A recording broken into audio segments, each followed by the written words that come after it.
And away we go on a Friday. Happiness is a choice. Thank you for choosing us. Along with James Westling, I am Ari Tepkin. Great to have you with us on this Friday with so much to get to. Basketball weekend on both the men's and women's side to preview. Jamie Dixon joins us in the final hour of the show today. Plus, if you missed the Bill Self interview yesterday, you'll hear that again. We've also got King McClure coming up in about 30 minutes. Austin Ivan, our good friend, will join us in studio later today. But, James, it's great to see how widely you embraced Casual Friday today. Why? My goodness, you look very casual. Are those gray sweatpants? They are gray sweatpants. Chick magnet. Laser beam. They suck me right in. They don't leave much to the imagination, if you know what I mean. Gray sweatpants. They're plenty baggy. But, yeah, I'm going full cash today. And I was nervous that you'd be dressed in like a collared shirt, maybe a suit jacket. But you have also embraced Cash Friday with your Go Bears. But why is there so much stomach showing on that shirt? Not you, but your guy. Whoa. Did you just call me fat? Is that what just happened? Easy. Vibes in the room. I mean, have you literally never watched The Simpsons? I wasn't allowed to watch The Simpsons growing up. But still? You're still not allowed to watch them. Yeah, I got to get approval from my parents. It's like, Mom, Dad, you think I could maybe watch an episode? Because you like funny things. I do. Interesting. No, I did watch a lot of Family Guy. You were allowed to watch that. I mean, no, but I watched more Family Guy than Simpsons. That was more my era. Yeah, no, it makes sense. I mean, Simpsons is a smarter show, so it makes sense. Right. Yeah. Absolutely. There's no talking baby. Right, the baby in The Simpsons doesn't talk.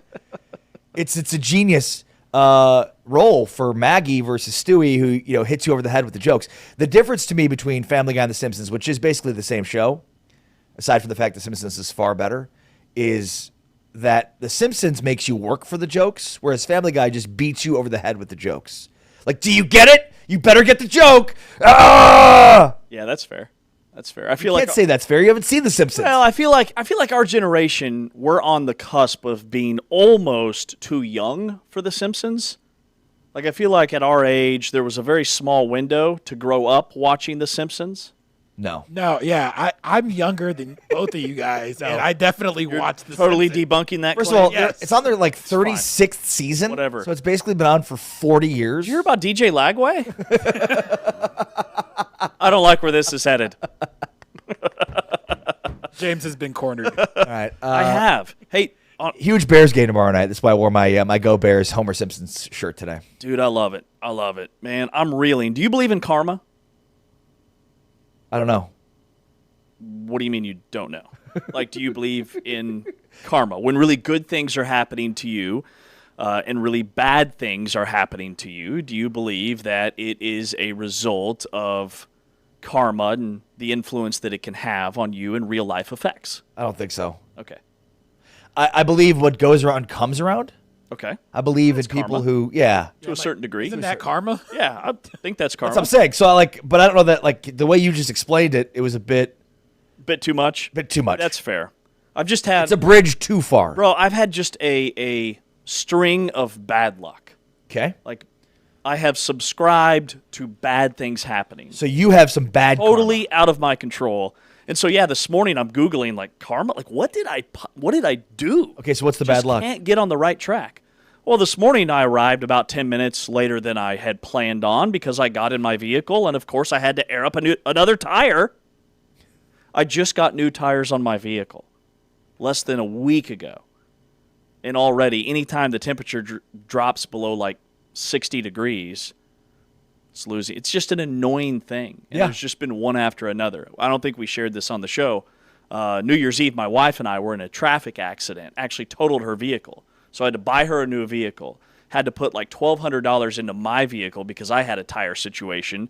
And I do so much driving, and she does too, that I'm always really on edge about vehicle stuff, and the accident really freaked us out. We'll never go out again on New Year's Eve.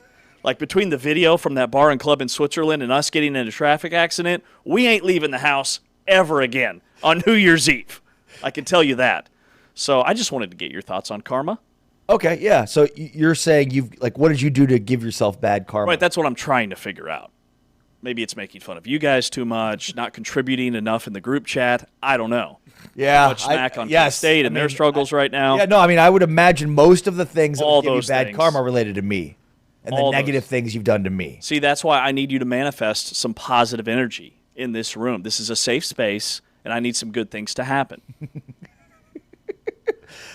You've got a lot going on, especially with cars. You and vehicles, It's man. not going well. It's not going well right now. You had your license taken away. You don't have a Texas license. You're not registered in Texas. Right? That's what I'm saying. What's going on with that?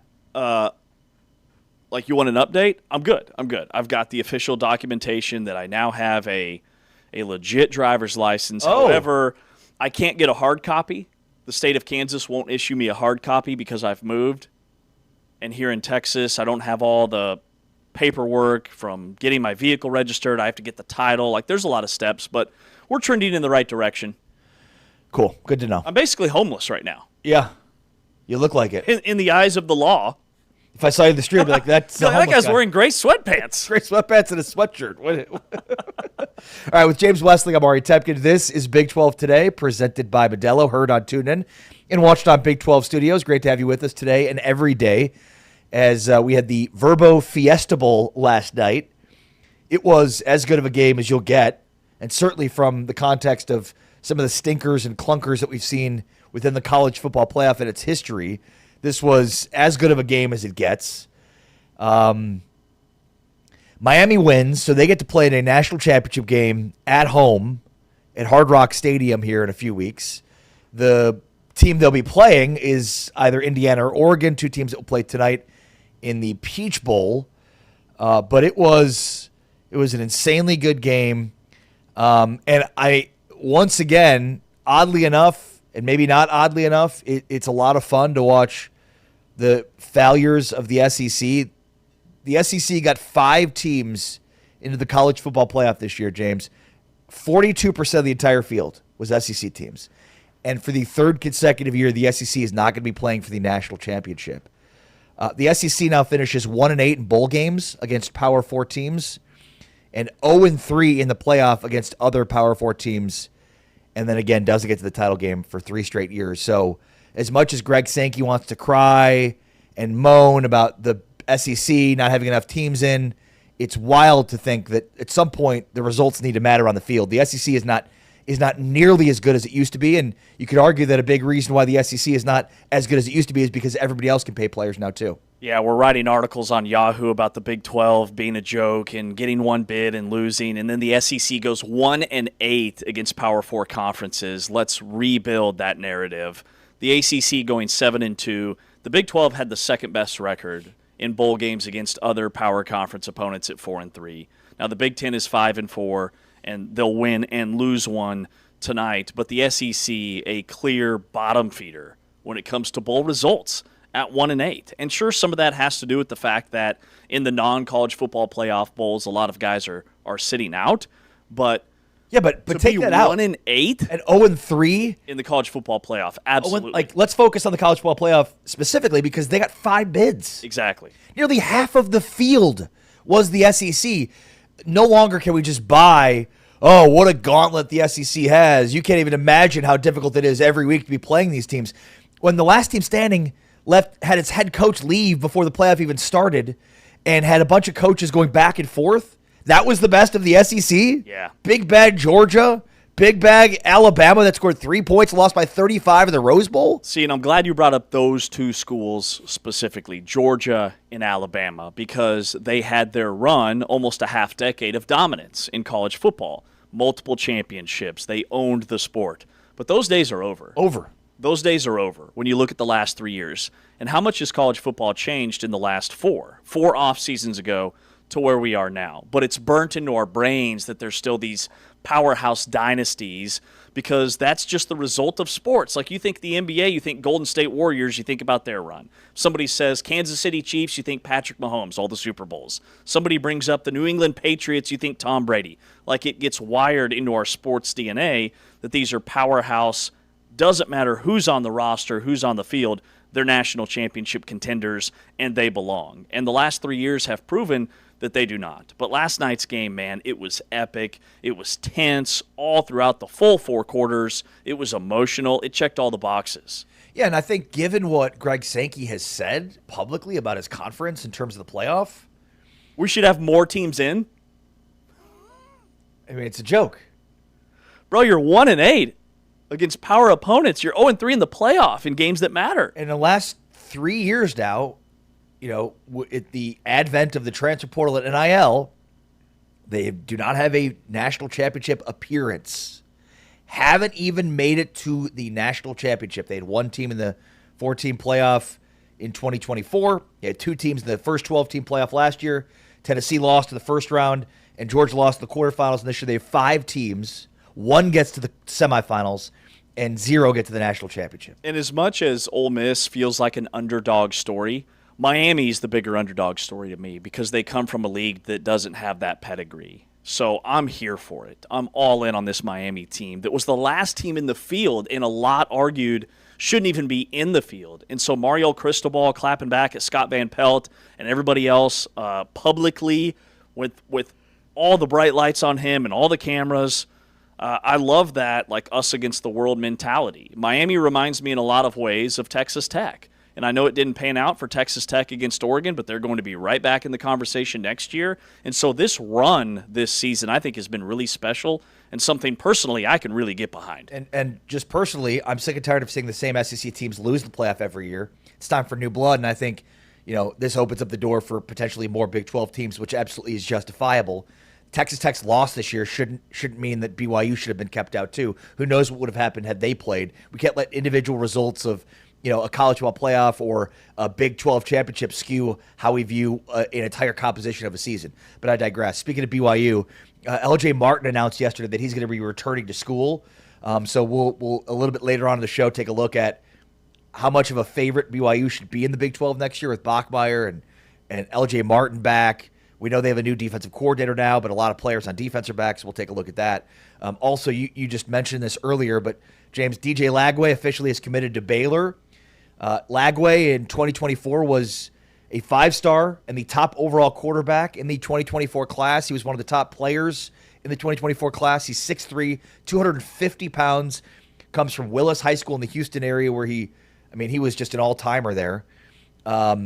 I think I have to start this conversation with, like, this is the spark that Baylor needed. We can get into the specifics of the struggles of Lagway specifically last year, but ultimately, like, Baylor was in need of a spark, and this is certainly that spark. Absolutely, and he's back home. He's back home in the state of Texas. His dad was a really good running back for Baylor from 1997 to 2001, Derek Lagway Sr., and I think it's a great fit. Now, I made the comment yesterday that this is Baylor's first dual-threat quarterback since RG3, and I was corrected, and it was a great catch by Lige Douzable that didn't they have whatever his name was, the transfer from Toledo, Finn, who didn't work out. Well, Finn had a bunch of off-the-field issues. Like, after he left Baylor, there was a lot going on. I won't get into all of it now, but Google it, and you'll know what I'm saying. You could say Sawyer Robertson's a dual-threat quarterback. Think so? Not in this. I mean, his rushing numbers. So, he's a capable runner. Yeah. Certainly. Not RG3 for sure. Yeah.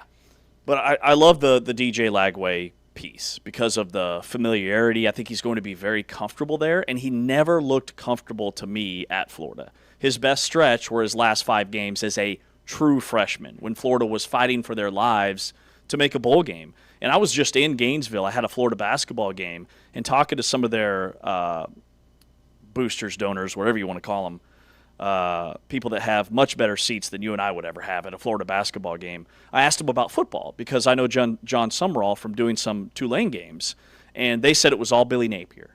You know, they said he was calling the plays.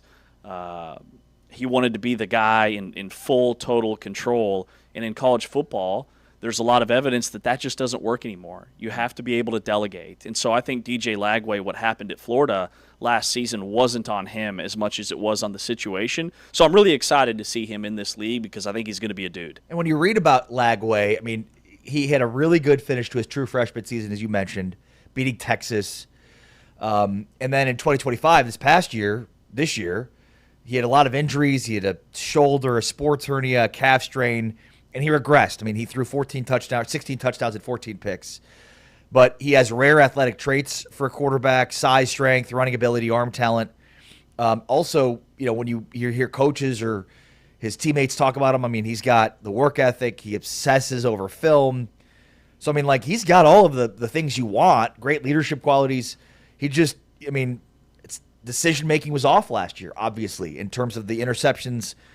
And look, I think whether or not he fit within the Billy Napier offense remains to be seen, right? Jake Spavital feels like it's a much better offense, more conducive to his skill set. And he's very similar to Sawyer Robertson, that he's a load. Now, again, he's a more elusive runner. I mean, he's like a better version of Sawyer Robertson. Yeah, he's 6'3", 240 pounds. NFL scouts love this kid. He's ballooned a little bit. He may need to lose some weight. He's probably closer to 250 than he is to 240. They can't wait to get their hands on him. But everything you're describing when it comes to his leadership, his athletic ability, it's like Sawyer Robertson 2.0. Now, as we've discussed at length, offense wasn't the problem last year for Baylor, although I would argue that a lot of their yards and points came from behind in what could be considered mop-up duty when they were already out of games. But defensively, adding Joe Klanderman, the K-State defensive coordinator, who did an excellent job spearheading that defense over the course of his career with 2- and 3-star recruits, you get down to Waco and you've got some pieces there. And with Klanderman coming in and kind of putting his wrinkle in, K-State runs a really unique 3-3-5, 4-2-5 hybrid defense. It's a lot of zone coverage, and it's a bend but don't break. I think it could work out for Baylor. I'm excited to see what they have this season, even with all the losses. Adding Lagway, they're always stacked at receiver. That's not going to be a problem. Well, we'll see how much this is Joe Klanderman's defense versus Dave Aranda's influence in terms of what kind of a system they run. And I also want to see who they add in the portal. I mean, it's great that they added Lagway. They needed a quarterback after losing Robertson, but quarterback wasn't their issue last year. They had the top passer of the Big 12 and, weren't even a bowl team. Right. So they need to obviously add on the defensive end some talent and couple that with the new schemes and the new play caller. All right, plenty to get to today, including previewing this weekend in hoops on both the men's and women's side. And here's my question to you, James, next. How many losses will the Big 12 champion have in basketball? That's next. With James Westling, I'm Ari Tepkin. This is Big 12 Today, presented by Modelo. Heard on TuneIn and watched on Big 12 Studios.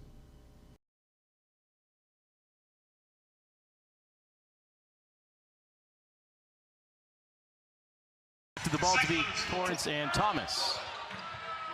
Perry inside, gets the roll. Maya Perry, known for her three-point shooting. Hare attacks, now kicks. Reagan Wilson up and in with a foul. Is so critical, and Kalia DeFelici has made a quick early adjustment to the pace of the game. Two-player game here with Williams and Crooks finishes it off. I guess she didn't extend it as much as it looked like in live action. No, she didn't. Well done by Williams to contain herself. And she nails the jumper. Iowa State back in front. It is their first Maya lead. Perry, when she shot that shot, she had a hand all the way up in her face and was still able to score. And the same thing right back at this way. Great to see for Iowa State and their fan base. Alexander muscling up and in. She gets the bounce. And a chance for a three-point play, but ends up getting it anyway. And Perry cashes in the three for the second chance bucket.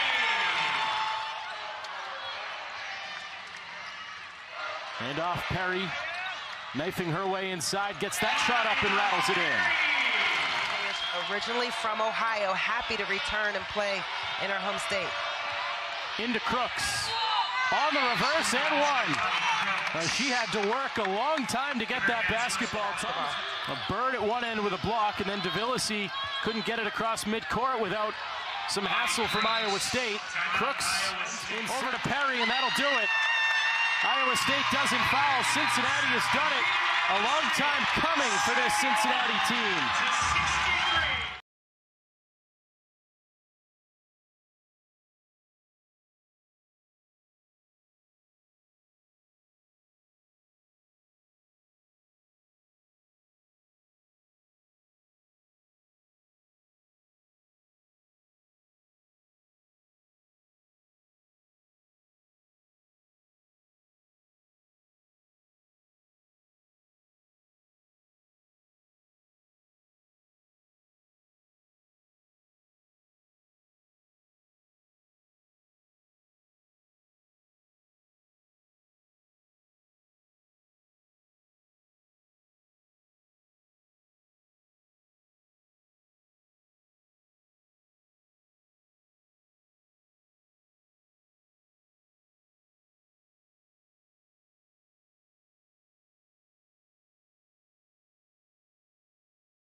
Joe Pompliano on Twitter, who does a really good job in the sports business world.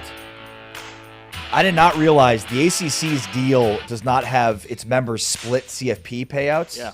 So Miami is going to pocket $20 million so far from its national championship run. Plus, the CFP awards $3 million in travel expenses, which, by the way, that is insane. You get $3 million for travel expenses. Give me half of that, and I'll travel anywhere.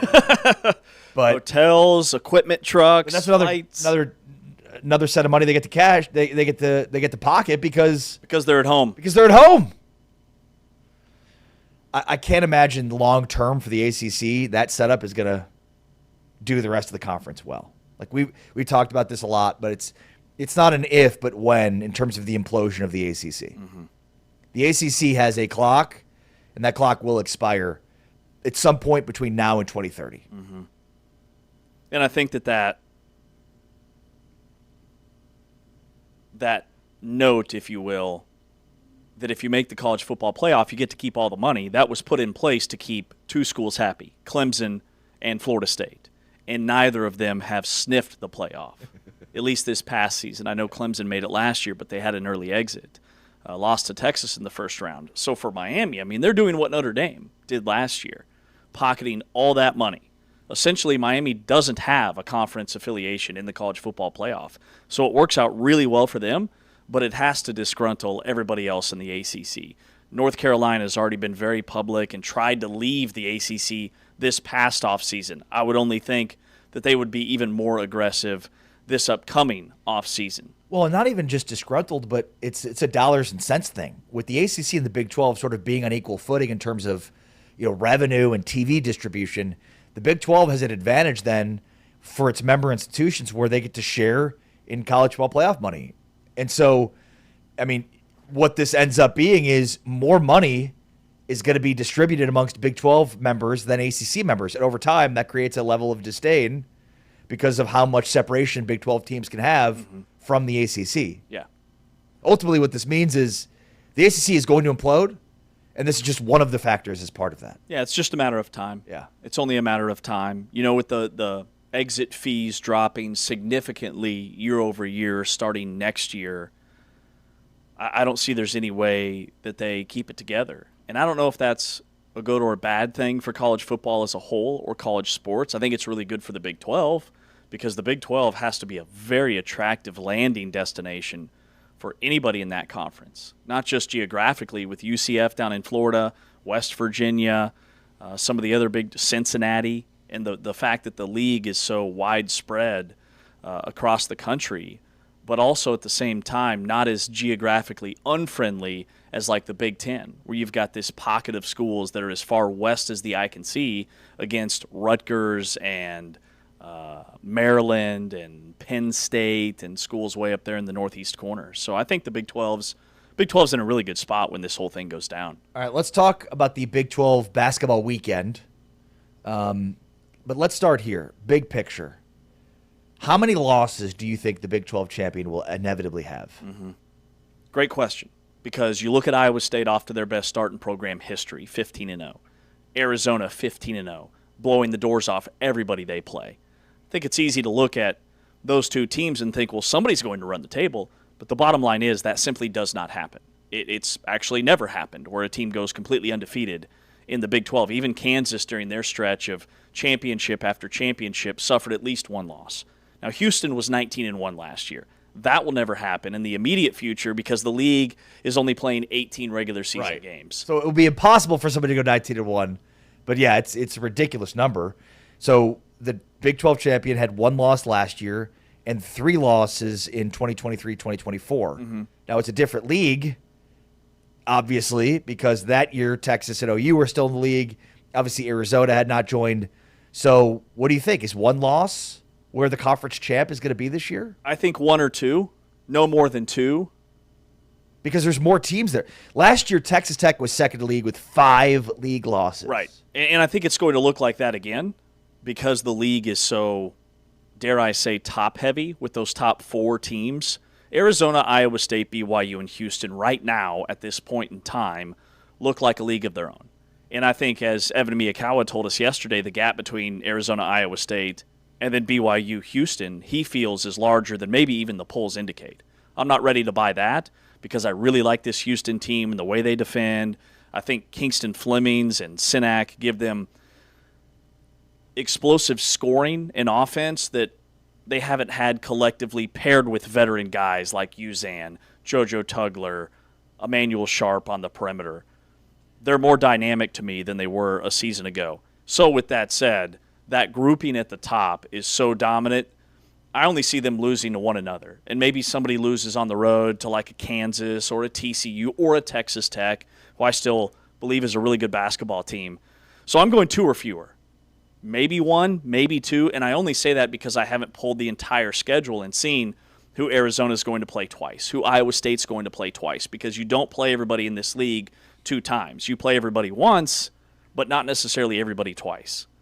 I think 1 loss. I mean, there's just too many teams at the top of the conference right now, 2 undefeateds overall. You obviously add Houston to the mix in terms of being undefeated in conference play. Colorado's undefeated in conference play so far through 2 games. It's early. All right, so that leads me to, what's the premier game of the calendar on Saturday? Is it Texas Tech, Colorado, 11-4 Texas Tech against 12-3 Colorado? Is it 15-0 Arizona visiting 11-4 TCU? Is it Houston, Baylor? Man, the premier. So this weekend's an interesting slate because it's a lot of really potential slip-up spots for teams. Arizona at TCU is going to be a very difficult game for them, especially because TCU's got the length and the physicality underneath to challenge them on the glass. David Punch has been phenomenal for TCU.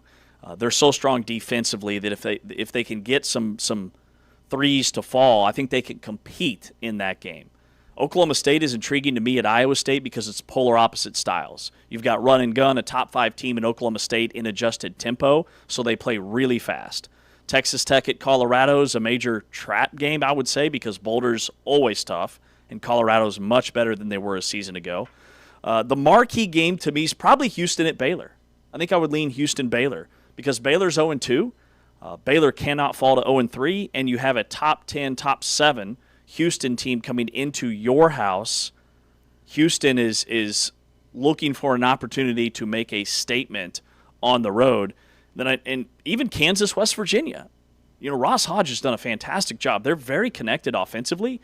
They just don't quite have the dudes yet in Morgantown, but I think they're really well coached, and that's always been a really difficult spot for Kansas to play. Something about the Coliseum, West Virginia Coliseum, where they get loud and rowdy, and this is a game they have circled on their calendar. So, man, to answer your question, I lean Houston-Baylor, but it's a loaded lineup. Yeah, I mean, I think the premier matchup is Oklahoma State and Iowa State, just to give a sense of, like, how real is Oklahoma State. And not even if they win the game, you can lose close. Can they score consistently in the half court? I think that's, you mentioned the kind of the contrast of styles. You know, Oklahoma State wants you to get in transition and turn you over and get easy buckets. You know, can Oklahoma State score consistently against Iowa State's defense in the half court? That's the big thing I'm looking for. You also mentioned Kansas having some issues with West Virginia. I mean, Morgantown's just a tough place to travel to, and WVU Coliseum's a tough place to play, but they have struggled there, and this will be a tough one. Here's what Bill Self said, not yesterday on our show, but to the media with an update on Darren Peterson. He feels good. He's full speed. Yeah, he feels good. Feels good. It's full speed. Full speed. What does that mean? Let me ask you something. How many minutes should he be playing? Should he be playing? I mean, I think he's playing too much in the first half. I don't see any reason for him to be on the floor 18, 19 minutes in the first half, for him to play 10 to 12 minutes in the second half when Kansas needs him most. And I think yeah, I mean, it seems ridiculous, right? Like, what's the point of that? Right. And I think the thought is you play him in the first half and just hope that he can go the rest of the way. But if he's at full strength, I want to see him play 35 minutes, 32 to 35 minutes. And he played 32 the other night, but that was a game that went into overtime. So there were 45 minutes of basketball. And they need him in a spot like this. This is going to be an environment at West Virginia, the way they defend, the way they shoot threes. They can challenge you on the perimeter. This is going to be a game where Kansas must have Darren Peterson at full strength. There are going to be situations in this game deep in the shot clock where Kansas has to have a basket or has to have a guy that can draw contact and get to the free throw line to get out of Morgantown with a win. So they need him in this game. We also have a big rivalry game this weekend with BYU visiting Utah from Provo to the Huntsman Center in Salt Lake City. Here's what Kevin Young had to say about his team moving forward. Look, I mean, and this is what I told the group, and when we're really trying to just continue to, I think we've formed an identity of how we want to play now. I think the next step for this group is just forming having the right approach and mentality that gives you the edge to go out and be a team that leaves no doubt. Right, that's what I want. Like, we watched that game, there was no doubt how focused our guys were. And when those three guys in particular have that, with their talent and the unselfishness that they play the game with, sky's the limit for not only for that trio, but for our team. Yeah, and speaking of that trio, we mentioned that yesterday, how they have this big three emerging. They don't have great depth. They've got some injuries, but they've got this trio emerging here as a big three of Rob Wright, A.J. DeBansa, and Richie Saunders. Here's what Young said about that big three. 100%. Yeah, I learned that in the NBA. Guys are good. Just get space and get them the ball and shut up, move, and sit down. And so, but at the same time, let me say that tongue in cheek. I mean, what I challenge those guys with, though, is like, we're going to give them spacing, but then it's a lot of responsibility, though. Then they have to make the right decision. And that's really all I talk to not just them about, but really our team. And we play a pretty free-flowing style, I think. And there's certain responsibilities that come with that. And, those are three really mature guys that understand the game and, allows them to be great. We also have a game on Sunday, Cincinnati visiting UCF. UCF ranked in the top 25 at 12-2, 1-1 in the Big 12 after suffering a loss after beating Kansas. But Cincinnati's on the struggle bus big time, 8-7, 0-2. It's a big year for Wes Miller. We talked about this yesterday, maybe his job at stake this year because they need a drastic turnaround. Mm-hmm. Yeah, this is almost a make-or-break game, it feels like, in a lot of ways, early in the season. I know it's super early, but if Cincinnati loses, they're going to be 8-8. And if UCF is a tournament team, this is a game they should win at home. UCF has been really impressive. They're shooting almost 50% from the floor.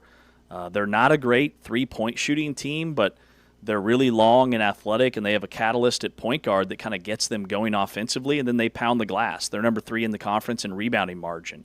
And I don't think it's a coincidence that the teams that are off to really strong starts in the Big 12 are the teams that are at the top on the glass because this league is so physical. And I know that everybody plays different non-conference schedules, and so take it with a grain of salt. But so far, Arizona, UCF, Iowa State, BYU, Baylor, Colorado, like those are the teams that are winning the glass. Iowa State and Oklahoma State. Iowa State's the best three-point shooting team in the Big 12. So Iowa State at home is on another level. They shoot the ball at an insane clip. And you know they're going to be trying to get Milan Momcilovic involved in this game because he was really quiet against Baylor. Feels like a major bounce-back spot for him. Going into the Baylor game, he was leading the nation in made threes. I mean, he's a walking bucket, but he was in foul trouble, could never really find his rhythm.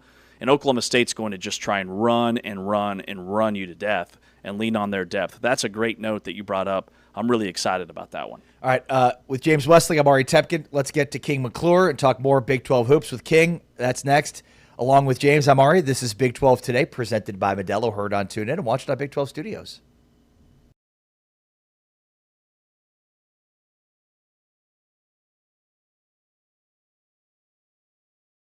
West Virginia in white, Texas Tech in red, underway at Hope Coliseum. The winner stands alone in first place in the Big 12. Which you've seen from the first two possessions they have. Interior pass to Bristow. That is a great feed inside. Maupin to Sanugo. Into the corner to Bristow for three. No good. Rebound Nunez to Fritz. Another triple. That one falls. Fritz a moment ago. Here's Fritz again. Had her pocket picked. Harrison poked it loose. Cook got it for WVU. Now Harrison scores it, and West Virginia leads.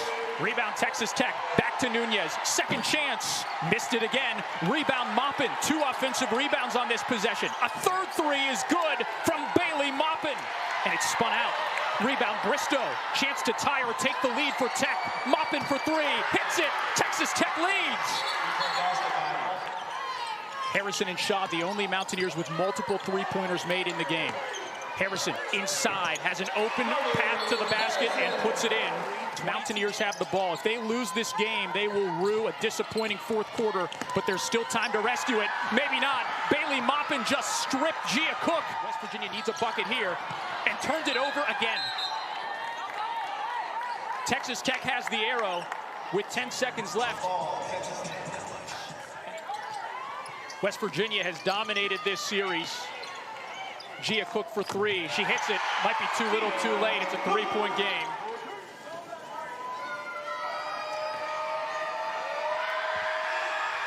And a new season high for Maupin with 27, 71, 66. Coach Krista Gerlich said Hope Coliseum is a tough place to play.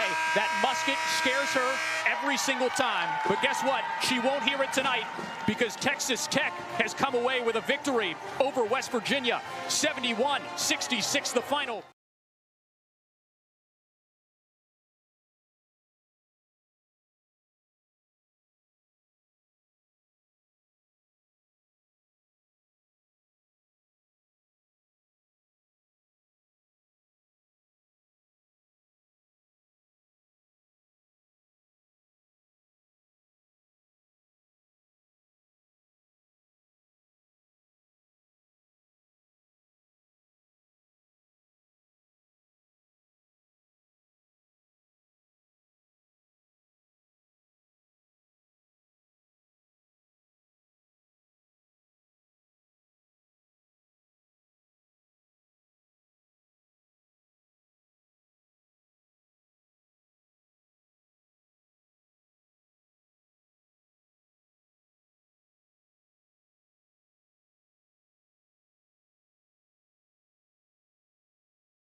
Big 12 Radio. This is Big 12 Today, presented by Modelo. Along with James Westling, I'm Ari Tepkin. Do you have any Modelo fan rules today? Of course I do. You can get to those while we get to King McClure, our buddy.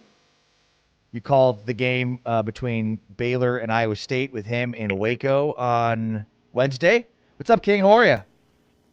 I'm doing good, brothers. How we doing? Doing great. Thank you. Always appreciate your time and insight. What were your takeaways from the Baylor-Iowa State game that you and James called on Wednesday? I mean, I have a few. I mean, this Iowa State team is the real deal. However, Baylor just couldn't make a shot. I think if Baylor makes shots in that game and even just shoot it at a decent clip, not a great clip or a good clip, just a decent clip in that game, because I feel like they played good enough defense. They did what they had to do defensively They limited Momcilovic. They dominated on the offensive glass. I mean, Baylor had chances to win that game. They just couldn't buy a bucket. But I think for Iowa State, it kind of just shows you the versatility in how they can win games. I mean, Momcilovic doesn't have a good game, so Heisey comes in off the bench and he ends up knocking down shots. Taman Lipsey got in foul trouble early on.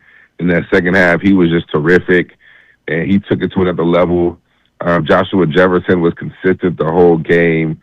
You know, he might be the most versatile player in the Big 12 currently, and maybe one of the most versatile players in the country. They just have a variety of ways in which they can beat you, and they showed it in that game. King, what's your take on the point guards in this league? Jaden Bradley at Arizona, Taman Lipsey at Iowa State, Rob Wright at BYU, and who are the point guards that you played with at Baylor? Because Baylor's always had a really good one, and this year they don't have that guy. Yeah, I mean, I think the point guards in this league are terrific, and I think that when everything breaks down or when everything, you know, goes to chaos in basketball games, you need that guy at that point guard spot to be able to hold it down and to be able to control the offense and control the tempo and control the pace. I mean, you even look at Milos Uzan, like he's terrific as well. I mean, there's so many good point guards in this league, and I think the best teams in this league are the guys with the best point guards. Even Christian Anderson is a guy we can't forget, even though he's a little bit younger. But you're right, Baylor doesn't have one. And, you know, they have a bunch of high-level talented wings and then a few bigs, but they don't have a true point guard. And you kind of saw that in this past game when, you know, situations were a little bit chaotic. They didn't have anybody to be able to just control everything, slow the game down, and, you know, dictate where the ball should go and get people in their spots. And I think that's very, very important. Who do you think is the most underrated team in the Big 12 right now, King?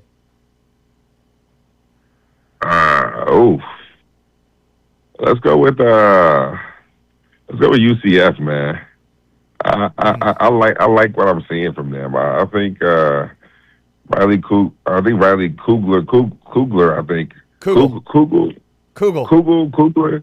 My bad. I'm tripping. No worries. It's an early morning, y'all. Riley Kugler is legit. I mean, transfer from Florida. He can really, really play. I like that UCF team. I haven't got a chance to see them up close and personal yet, but I do think they're pretty good based off what I've watched on film. So I think Johnny Dawkins is in a good spot. They lost to Oklahoma State earlier on this week, but I think they're in a good spot. Talking with King McClure, ESPN, NBC college basketball analyst on the TV side, our Big 12 men's basketball go-to. What's your take on Oklahoma State and Iowa State this weekend? This game is in Ames, but we think this might be the marquee matchup this Saturday just because we'll learn so much about Oklahoma State on the road. Yeah, I think what it boils down to is I think this game is interesting. And I think it's a lot more interesting than people will probably give credit to it for. I think that when you look at what Oklahoma State can do as far as Victorious Miller and Anthony Roy, these two guys can actually get buckets. They make shots. If you look at the first two games in which Iowa State played, the game against West Virginia and the game against Baylor, which I happen to do both of them, neither one of those teams really made shots at a high clip. And if you're Oklahoma State, I think the key to this game is, number one, dominating the tempo, which they love to do. They love to push the ball. Number two, be able to get the ball to the big in the short roll. Like I kept saying, James, in the game that Baylor could never do. Get the ball to the short roll, and when you get the ball to the short roll on the opposite side, you can get whatever you want, as long as you can knock it down. And I think they have enough dudes between Miller and Roy, have enough scoring between Miller and Roy to be able to pick on Iowa State's weaknesses. And I do think that those guys are good enough to be able to just go get you a bucket whenever they want, which in a game like this could really make it interesting. So I think that Miller and Roy have to be big and have to score the basketball like we know they can in order for them to pull off this upset. But I do think it'll be interesting. I think it'll be a good game. How about Baylor and Houston? Obviously, a huge spot for Baylor to avoid going 0-3, and it's a tough team to try to beat to avoid going 0-3. Man, that's a very, very tough game for Baylor. However, if you look at Houston's first 2 games, they truthfully, the first game they should have lost against Cincinnati at Cincinnati. The second game against Tech, I mean, Kingston Fleming just showed up, showed out, took over at the end. Without that performance, they lose that game. So they could have easily been 0-2 up to this point. So I think Baylor has a chance to be able to beat Houston. However, they're going to have to, because Houston's very similar to Iowa State on the defensive side. They're going to have to perfect getting the ball to the short roll. They did that maybe twice the whole game, maybe 3 times that I can remember the whole game. So they're going to have to be able to take that first blitz on the ball screen and not be afraid and not panic. Because if you can, they're going to work you down. They're going to make you play late into the shot clock. But if you can be able to, withstand that first blitz, maybe that second blitz, you can get what you want with these defenses. So if they can find somebody on that team, I don't know, whether that be Obi, whether that be Cam Carr, whether that be Isaac Williams, if they can find somebody to be able to hit the short roll and play on their advantages to the backside, I think that they can win this game. And they have to make shots also. King, can TCU compete with Arizona? This game is in Fort Worth on Saturday at 4 Eastern, 3 o'clock Central on ESPN. TCU sneaky. They're 11-4, 1-1 in Big 12 play, and they're usually much better at home. Yeah, I mean, this is a very sneaky team. I think the game against Baylor was a really high-level game for them. I think the game against Kansas, if Punch catches that basketball in the corner, I think they win that game. Go to the free throw line, maybe makes one. I think they win that game. I just think that this TCU team is pretty solid. I mean, I think Pierre is a very, very underrated scorer, underrated guard in this league, and I think they're more connected defensively than we've seen them be in the past few seasons. So I like what Jamie Dixon has. I just don't know if they have enough to be able to compete with Arizona, because I think the game will be close, but this Arizona team, you talk about point guards and veteran leadership. I mean, you talk about Jaden Bradley. I mean, he's been in so many big environments. They're just tough. They're physical. And I think the thing that makes Arizona so tough to play against is they're not going to beat you from shooting threes. It's hard for them to have an off game because they play this inside-out approach that is so unique in today's college basketball. That they love to pound the ball inside. They'll drive you. They'll get to the rim. The guards will, between Braden Burries and Jaden Bradley. Like they don't sit there and rely on threes. So when you deal with teams like that, it's hard to really catch them off guard, because sometimes you, like Baylor the other day, when you rely on threes, when you shoot a lot of threes and you miss, you can get beat because it's hard for you to score in other ways. That's not the case with this Arizona team. So no matter where they go, no matter where they are on the road, at home, I think their play style makes them extremely tough, and it's going to be a very, very tough game for them. King, how many legitimate national championship contenders are in the Big 12 right now? Ooh, let's go Iowa State, Houston, Arizona, and possibly BYU. So I'll go 4. 3 and a possible. And why those 4? I think that, at least in the 3 for sure that I said, I think that they have enough offense and defense to be able to give you what you want as far as a national championship contender. Iowa State and Arizona for sure. Houston, experience matters.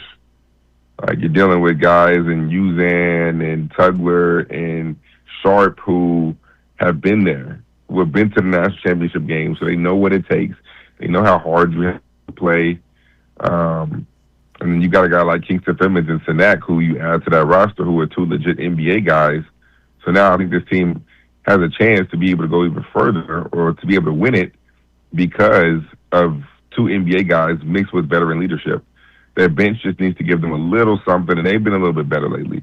And then BYU just strictly off of talent, talent and length. I mean, I think when it comes to trios, it's hard for me to say that there's a better trio in the Big 12 than the Donsta, Rob Wright, and Richie Saunders. I mean, those three guys alone can go for 25 plus on any given night. So I think they have enough talent and length to be able to compete. I don't think they're a true national contender, but I do think they can make it to the Elite Eight.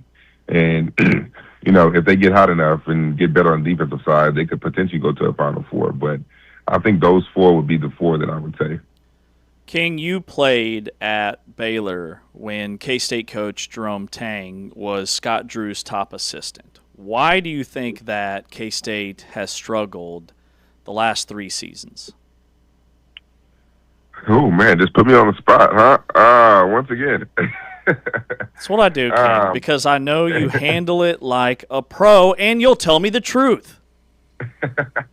Man, honestly, I think that the worst thing, and I said this, I think the worst thing that happened to Jerome Tang while he was being at K-State was what happened his first year.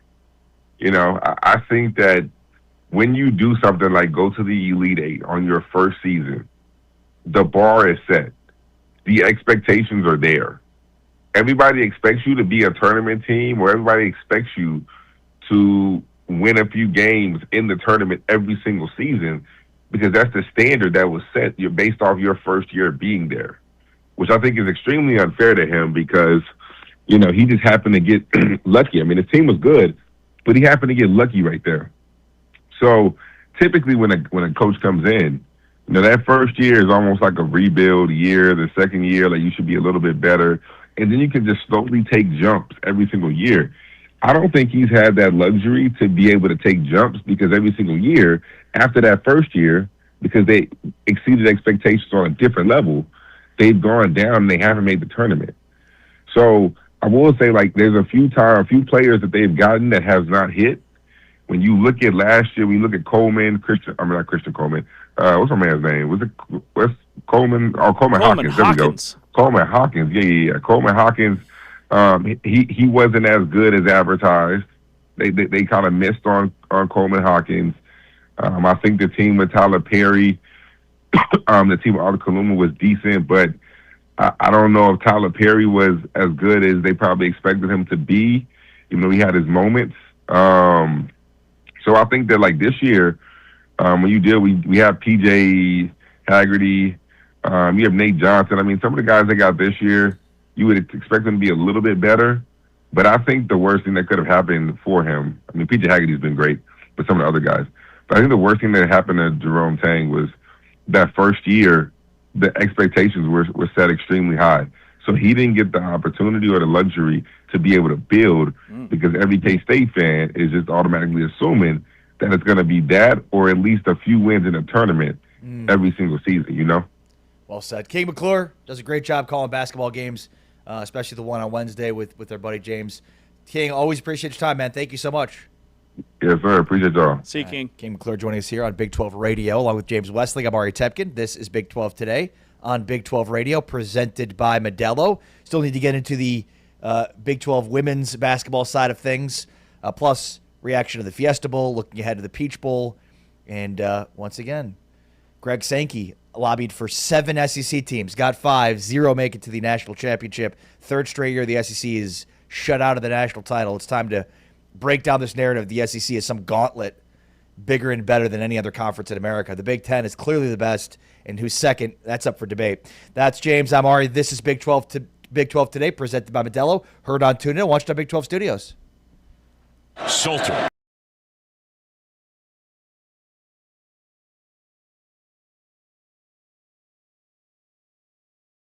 Both these coaches would like to be a little bit ahead of schedule than what they are, but they're getting there. The cut and the finish from, as you mentioned, Terran Sides. Houston has had a couple of open looks due to the zone that Kansas State is playing. It continues. The senior guard turning the corner, slips, kicks, Foy for three. It's good.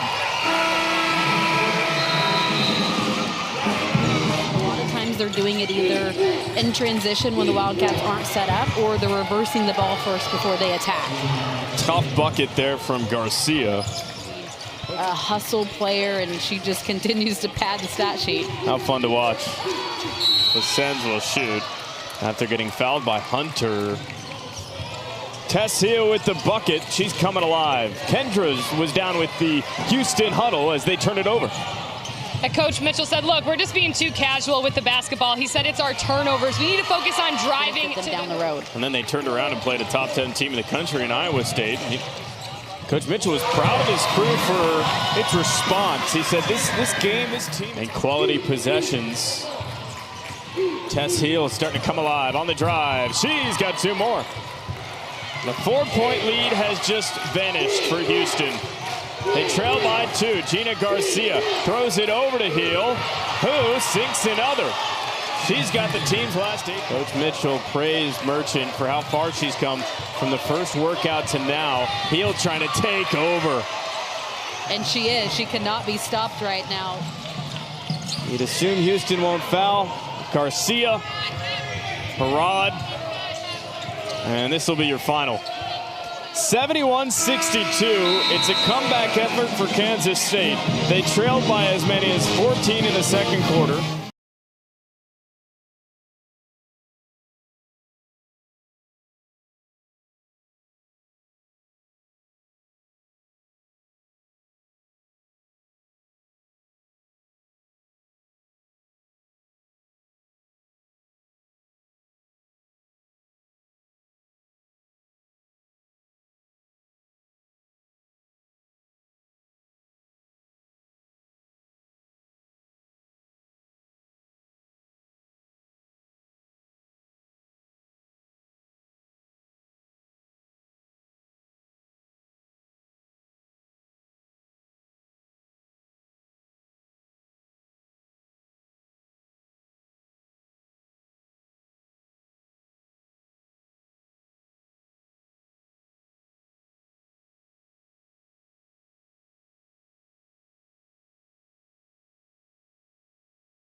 Big 12 Radio. We are presented by Modelo. Do you have some Modelo fan rules for us today, James? I do.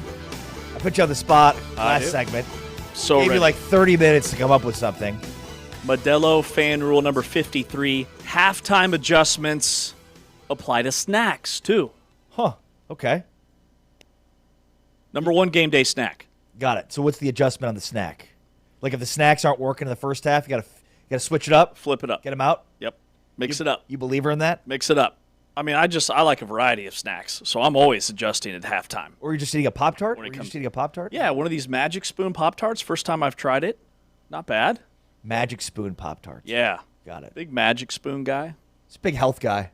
Austin Ivan joining us in studio. Our good friend Austin Ivan is with us. Big health nut, this guy, James Westling. So my halftime snacks are pretzels have got to be the go-to. Just plain pretzels. No, seasoned pretzels. Big fan of Dots pretzels. Homemade pretzels. What about the pretzels that they hand out on Southwest flights now? Do you like those? That's a new brand. That's really good. Yes, I do. In fact, my parents. That's going deep. She's on the up and up with the. Oh, I already found like Sprouts where they sell them and I buy them there. Yes, like, that's amazing. Yeah. You can get like full size, industrial size bags, Yeah. which was a gift that my parents gifted my wife and I for no particular reason. They had just taken a Southwest flight and thought they were the best pretzels They are. on the face of the planet. They're up so there. they sent us like a 5-pound bag of them. What are these pretzels? What's the brand here? Stella's? I might totally be wrong on I that. know exactly what you guys are talking about. Are they that good? They're good. They're legit. They are Maui Monk. Yeah. Maui Monk pretzel braids. But They're is not your traditional pretzel. It's a pretzel braid. So it's like a stick pretzel. Yeah. Stick pretzel. Little tiny stick pretzels that are braided. But they've got like teriyaki. They've got all these different flavors. I've always kind of a Hawaiian mix. Stuck with the classic, the Maui Monk. I haven't branched out and got the other flavors yet, but maybe I will. Maui Monk. Yeah. It's incredible. You got to try them. They're right up there with Dots. James did not get the memo today that we're wearing all black. It's the Johnny Cash look today. He's top half. Yeah. The one day you went with gray sweatpants instead. Don't wear black pants. I stick out like a sore thumb. Yeah, it's true. It is literally the one day you don't wear black pants. Austin, did you watch the Fiesta Bowl last night? I didn't. I was doing Delaware against Sam Houston State men's basketball game. So I was calling that one instead. I'm sure the ratings were how was Sam Houston? Very much competing with that. Sam Houston, they won. They haven't lost at home. Okay. So they had 3 road games to start conference play. So it was a good, much-needed win against Delaware. But are they decent? They are decent. I think Coach Mudge has a really solid group. They went to Oklahoma State and played Stillwater tough in the non-conference schedule. Last season they had a ton of injuries. This year they're healthy. They have more depth, some great balance, and I just have to say my favorite name on the roster, Po' Boy King. Is that not incredible? Po' Boy? Po' Boy. Like, that is his actual Like, name. is in the sandwich? Yes, but, like, he's not from Louisiana, or I don't even know. Like, it is, like, that needs to make, like, an elite all-star list by the end Po' of the Boy basketball King. season. Yes. Yeah, that's... No relation to Cajun food. I think he was the leading scorer last night. I mean, he's been very consistent for Sam Houston State all season. He's a really solid player. But I'm going to give you 3 guesses to see if you can spell Po' Boy King. Po' Boy King. Yeah. Po' Boy. P-O-E-B-O-Y. Nope.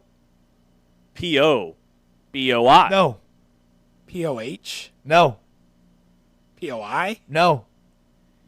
How do you spell it? P-O apostrophe. Apostrophe. Yeah. B-O-I-G-H. Boy. B-O-I-G-H. The traditional spelling of boy. B-O-I-G-H. So you've just done half of my game prep for me because I have Sam Houston. Oh, you do? In like 2 or 3 weeks, they've got a ESPN2 game that's late at night. They play Louisiana Tech. Okay. So I I'll have be down there another for one that of their games, the 23rd or 24th, so in a couple weeks. So I'll send you any game notes. any game Bearcats prep with I a have. K. Can we get They are with K. Can we get the story? If you take nothing away from the game that you do of Sam Houston, can you at least get the story of why his name's Po' Boy? Yeah, it's the biggest story. I literally asked Coach Mudge, and he said there is no reason that he knows. There has to be some family background. then Like, second- why does mom name her son Po' Boy? And then spell it like that. I'm gonna Spell it like let this. me look through my. I will talk to Po' Boy. Yeah. Secondarily, do you guys want to open up a restaurant with me called Po' Boy King? Austin, we can do Po' Boy Queen if you want. There we go. Either or. Okay. Anybody else? No? No, I'm all about it. I'm a big po' boy fan. You a po' boy fan? You probably have never had a po' boy. If you don't even know what it is. Man, I've been to New Orleans like a half dozen times. Have I had a po' boy? No. What is wrong with you? Jambalaya king. What do you do? Okay, at least I was gonna say, like, what do you eat in New Orleans? You're like, yeah, I go to McDonald's. Jambalaya. Like, I think they even have po' boys at McDonald's at New Orleans. Okay. New Orleans is an awesome place. It is for so many reasons. It's one of my favorite food cities in America. I always just thought it was Bourbon Street, and that's all it was. It was just this giant spring break, 24/7. No, and it's so much more. So much history, the architecture. It's incredible. Magazine Street. Yeah. I've seen Kansas win a national title there, seen them lose the national title there to Kentucky, but most recently saw them beat North Carolina in the national championship. That was fun. Yeah. That was a blast. You got to go to Cafe Du Monde every single day. Cafe Du Monde's great. Like the restaurants. You guys just insanely name good. dropping these New Orleans restaurants. Well, that's like that's the iconic. Yeah, come on. That's like in the airport. They got different locations. Oh, it's everywhere. okay. It's the go-to for beignets. Beignets. I'm pretty cultured. You're very cultured. I get out much. I get out much. I can tell you that I've seen where they filmed The Judge, which is one of my favorite shows. It was on Showtime, then on Netflix with Bryan Cranston. Filmed the whole thing in New Orleans. Had to check out that spot. Been to the Dome. I can't tell if you're kidding or not. No, he's being serious, but he doesn't know what Cafe Du Monde is. Totally not kidding. Hey, I've walked Magazine Street. We had a lovely time. Ate at all the spots. Did you did go to Magazine Street? Yeah. That's a good area. Yeah. Good it restaurants, good spots. It is. Mm-hmm. Very quaint. Very quaint. Very cozy. Very quaint. A lot of cozy. character. All right, so Austin, let's talk women's basketball with you. Yeah. We could start there. Since you didn't watch the Fiesta Bowl, we can't ask you your thoughts on the college football playoff. I mean, I was driving back and I was on the phone with a friend and they were giving me like play-by-play updates to end the game. So like I know it was a fun, entertaining Very game much for so, yes. sure. I was probably rooting for Ole Miss, I will say. Why? I don't know. I have some friends that went to Ole Miss, so like I feel like the people around me were rooting for them, and then I just think that it would be fun to watch them win it all with Lane Kiffin gone watching and not being there. I actually love that because it was really hard for me to root against Ole Miss in this game for that reason. I mean, ultimately it came down to like I just like watching the SEC fail, and that was why I was rooting against the Ole Miss. But you're right. From like, that point, I agree too. But yes. I totally agree with you. Like watching them win without Lane Kiffin would have been fantastic. Also, the blue chip ratio piece. You know, there's never been a national champion in college football in the modern recruiting era that's had less than 50% of their roster be 4 or 5-star recruits. So Ole Miss and Indiana are the two teams that if they won would be the first time that's ever happened. But Miami hits the blue chip ratio? Miami's the blue chip ratio team, so is Oregon. So, I mean, it was really conflicting for me because it was like, on the one hand, Ole Miss doesn't fit the bill of like a traditional SEC power because they've never won a national title. Like they've been sort of irrelevant at the top of the SEC, but it also was just like, but I just want to see the SEC fail. Yeah. So I think everyone's probably rooting for Indiana now, or at least I am. Like 100%. I feel like Indiana all the way. Yeah. Definitely. Especially with Miami getting a home game now. Yeah. Yeah. In the national title. Just to have some new blood. And Miami, they're an interesting case study because they feel like an underdog this year. Like they were the last team in, at-large bid, 10 seed. But then you also think about, we were talking earlier about all the sports dynasties that kind of get burned into our brains. And I think Miami, like early to mid-2000s with Willis McGahee and Ed Reed and all those teams that won back-to-back national championships and the U and everything that they've been historically, they're not an underdog at all. Like they're right where they belong. Right. But they're also kind of from an underdog conference in the ACC who's really struggled. So there's all these really weird dynamics where you're watching and it feels like Ole Miss should be the underdog, the team that we pull for. Right. But also they're in the SEC, so we have to hate them. It's just really conflicting. It's not as clear. Yeah, conflicting. Not as clear cut as tonight. Well, what 5 SEC teams made the playoffs? 5. Yeah, so 42% of the playoff was SEC teams, and for the third straight year, they're not going to be playing for the national championship. No one's there. Yep. Yeah. And Greg Sankey said before the playoff he thought that the SEC should get 7 teams in. Really? Maybe then they would have gotten a team to the national championship. Like the last time the SEC had a team in the Natty, it's Georgia, was against a Big 12 school. The Big 12 and the SEC have had the same number of national championship participants since 2023. How about that? Good call. And we know how that game went, sure, but that's what it was. So when you talk about top of the conference, deep runs in the college football playoff, simple math would say that they don't really have a leg to stand on in terms of getting teams to the top. Well, and the Big 12 has had 3 playoff participants since then. The SEC has had 8. Yeah, you think if you would give the Big 12 8 chances, more than likely maybe one would go their way or go farther than the SEC. Yeah, I would think that the Big 12's record would be as good, if not better, than the SEC, given the same amount of teams. Right. There's just it's not a coincidence that the largest sports media player in ESPN, who has complete control of the college football playoff, also has complete control of the SEC. Like, it's just way too coincidental, those two being in bed with one another, that all these SEC teams are getting in. What it is, I was thinking about this morning, and this is sort of like just funny. You know, the SEC, ESPN made this huge investment in Longhorn Network right at like the peak of the Longhorns with Mac Brown. Yeah. And as soon as that happened, Texas took a nosedive. And it's almost like the exact same thing's happening with the SEC right now. Yeah. Like the ESPN invested very heavily into the SEC almost entirely, and they've seemingly taken a nosedive since that happened. So, coincidence or what? I don't know. Is it even – I don't even know that it would classify as a conspiracy theory, the SEC push and ESPN and their ties together. Would you even say that's a conspiracy theory? It's almost like it's too out there that, hey, this obviously, this super heavy narrative that's being pushed by the number one network that's a 24/7 sports animal has all these SEC teams going. Well, and all these SEC analysts. I mean, SEC analysts, SEC Paul sponsors. Feinbaum, Nick Saban is still paid by Alabama. Nick Saban is still getting a salary by Alabama. I mean, come on. Alabama, ESPN. It's not a conspiracy, right? It's not. That's what I'm saying. Like, there's enough facts and proof out there to they're correlated for sure. Yeah, 100%. All right, more to come with Austin Ivan. In fact, Austin, I want to get your thoughts on Big 12 women's basketball from the standpoint of the top tier right now of the Big 12. Is it what we expected? Will it stay that way? We'll get to that next with James Westling, Austin Ivan. I'm Ari Tepkin. This is Big 12 Today, presented by Modelo, heard on TuneIn and watched on Big 12 Studios.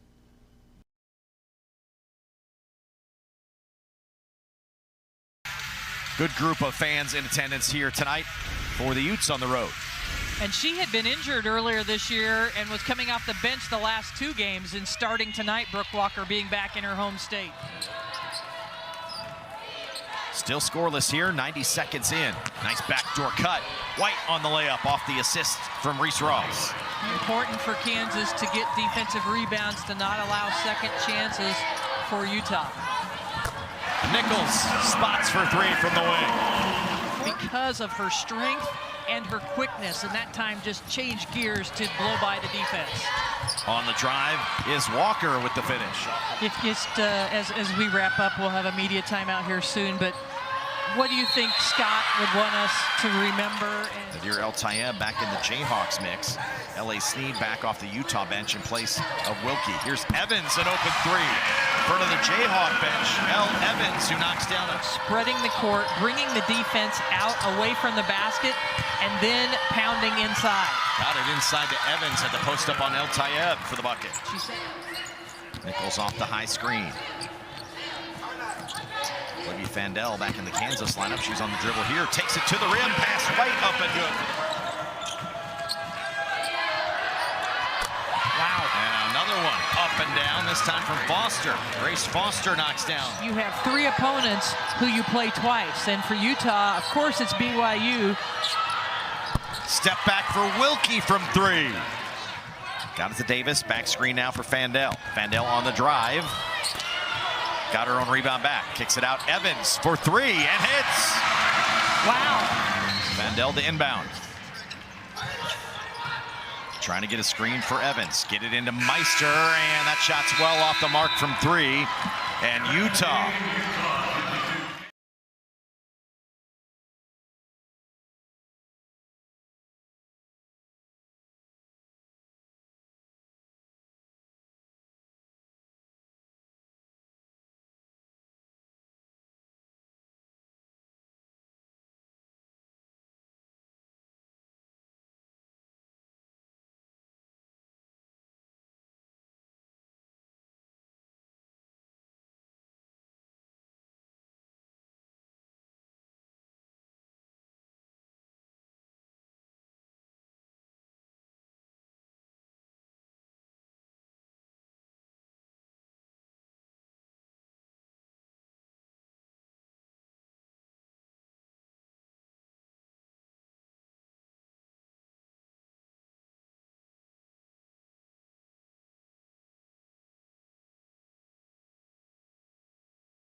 Big 12 Radio. This is Big 12 Today, presented by Modelo. Along with James Westling, Austin Ivan in studio with us today, the former Oklahoma State Hooper. Great to have Austin with us. Talk a little women's hoops now with Austin. All right, so I don't know that anybody expected Texas Tech to be doing what they're doing right now. And, TCU certainly. It feels like there's an emergence here of a top tier of the league, but I wonder if it's what we expected. Do you expect it to stay that way? I think coming into the season we thought, that the Oklahoma State women would be a part of that top tier. I think we thought, Iowa State, who's now suffered a couple of losses here, would be a part of that. What do you kind of make of this early going of the Big 12? Baylor, another one. Right. Yeah, I think it's still just so early in conference play. There's going to be a lot of moving and shaking and up and down, I would say, in the standings. But I think there's an elite group that about 8 different teams right now you could argue has a chance to be that's the best in the conference. And women's basketball is not usually a parity sport. Right. Is that a sign of the new times, do you think? I think a lot of it is just you don't know what to expect going into every season now with so much change, portal players, True. Trying to reconstruct a roster every single year, and that's across every sport now going forward. You're not going to know exactly what to expect, and so some teams surprise you, some teams don't play up to those expectations that you were hoping for as a fan. So I think makes it entertaining, that's for sure, because you just never know what to expect on any given night, especially, going on the road. If you can go get a win, that's hard to do, but it makes it fun, and it's a competition level that has really risen in the past year or so, I'd say. Yeah, definitely. TCU in their rise, they're 15-1 and 3-1 in Big 12 play, but they already have a loss, and they didn't lose, I think, until game 16 last year in Big 12 play.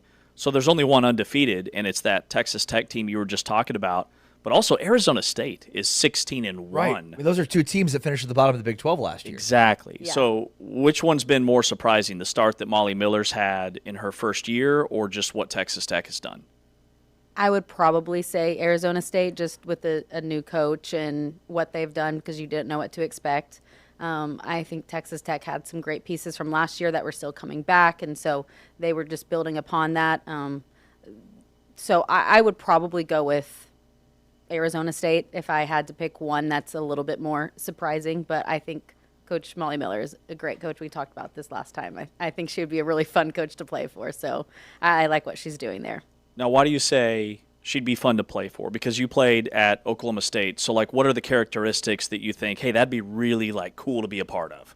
Well, I think just one thing that's kind of unique for me is I really never had a female head coach.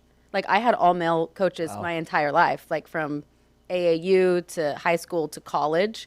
And so I think that's a different dynamic. She seems so relatable, but then still holds everyone accountable at the same time. Definitely a player's coach, has a great energy about her. The way that she just has everyone bought in. You just believe what she says. And I just think that is an infectious energy that she has about her. Last year, TCU won the Big 12 with 2 losses. The year before that, Oklahoma won the Big 12 with 3 losses. What do you think is the number this year? Gosh. More or less than 2 losses? I think it would be more. I think it could be, easily. I don't know if it will be, but it easily could be a team with 3. We have, 1 team undefeated. Then we have 5 teams right now that are 3-1, and then another 5 teams that are 2-2. So, that just tells you right there's 11 teams easily in the conversation. When I look at Texas Tech, and I keep thinking they're going to come back down to earth, but then they go on the road and they win in Morgantown on Wednesday against a West Virginia team that's top 25 in the net rankings. People don't win there. And then I look at Iowa State, and they get beat at home against a really good Baylor team. We had Talia Scott on the next day. She hit the game winner. But then they lose at Cincinnati. And Audie Crooks, and she's been so good, but it's going viral, how she struggles defensively. Just what's your take on Iowa State, and is this a bigger issue, or is this just a little minor, bump in the road for them? Yeah, I mean, I think the first thing, though, talking about the conference as a whole, it's interesting because every team definitely has their own unique style of play. It's not like it's a Big 12 where every team plays the same. Like West Virginia, so fast and athletic. Iowa State with Audie Crooks, definitely has a dominant player down low. And I think with you talking about the defensive stuff for her, she's so consumed with not getting in foul trouble because she knows her importance and value of being available and playing. And at times she's picked up offensive fouls, so she's overcompensating for that defensively, I think, at times, and maybe not sliding over and helping. And it's not because she's not a good teammate, but I think she's just so worried about picking up a foul. And so it's a hard balance for her because she is such a unique player that she might get calls that other players would or wouldn't get just because of her size and the impact that she makes. Yeah, here's also take a listen to this. Here's Bill Fennelly talking about Audie Crooks. Yeah, we need her to play better, and she will. I mean, it's not like we haven't seen it in the past. You guys know me. I'm a baseball guy, and, Shohei Ohtani goes 0 for 12 doesn't mean he's a bad baseball player. It happens. He expects a lot out of her. I think he probably would say that about everyone on the team. We expect more after the last couple games, not just Audie Crooks. I mean, he was saying that after they won and she had 40 points. She could have gone for 50. So, he has very high standards. But I think it's not so much Audie Crooks. I think it's everyone else as a whole. You can't put so much pressure. She's the nation's leading scorer, and she is getting to that average just about every single game, even in these losses, and she's being efficient doing it. She's drawing so much attention. The supporting cast, they have some solid players surrounding her, but the past couple games, their production hasn't been as high. So I think Coach Finley would probably say that just about everyone, that they need more out of them. One of the other teams I want to get you to comment on is Texas Tech. We kind of have briefly talked about them. Obviously, they're the huge story in the Big 12 right now. Here's what their head coach, Krista Gerlich, said about the 17-0 start. I do think we're pretty tough. I think we're really balanced. I think our kids are playing really well together and really confidently. I think we defend very consistently, and I think that's the piece that has probably elevated us into the rankings, to be quite honest, is that we can defend so that when we're not shooting the basketball well or maybe not playing as well offensively, we can still find a way to win basketball games. So I'm happy with the way we're playing, but obviously never satisfied and want to continue to grow. And we don't want to peak for sure, and I don't think we're anywhere close to that. Well, I think, yeah, it's cliche, but she's saying defense is a big part of it, and you hear it all the time. The defense wins championships because any given night the offense might not be there for your star player, or even if you have a well-balanced team and attack, you can rely on defense, especially when you go on the road throughout Big 12 play. Yeah, and she's a great example of a coach that, number one, it's taken some time. Last year they go 19-18, and I think they made the postseason, whether it was the NIT or one of those other tournaments, and had a good showing. But they were 4-14 in league, so they've already matched last year's win total in conference, and they're only 2 shy of matching their season win total.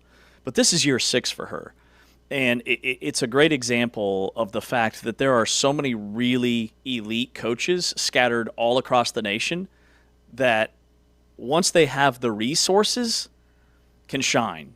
And Gerlich got the resources. And a lot of these are returners from last year, but they also got financial support, and she's a Texas Tech legend. It's like one of their all-time leading scorers and played in like over 100 games for Texas Tech, so they wanted her to have success.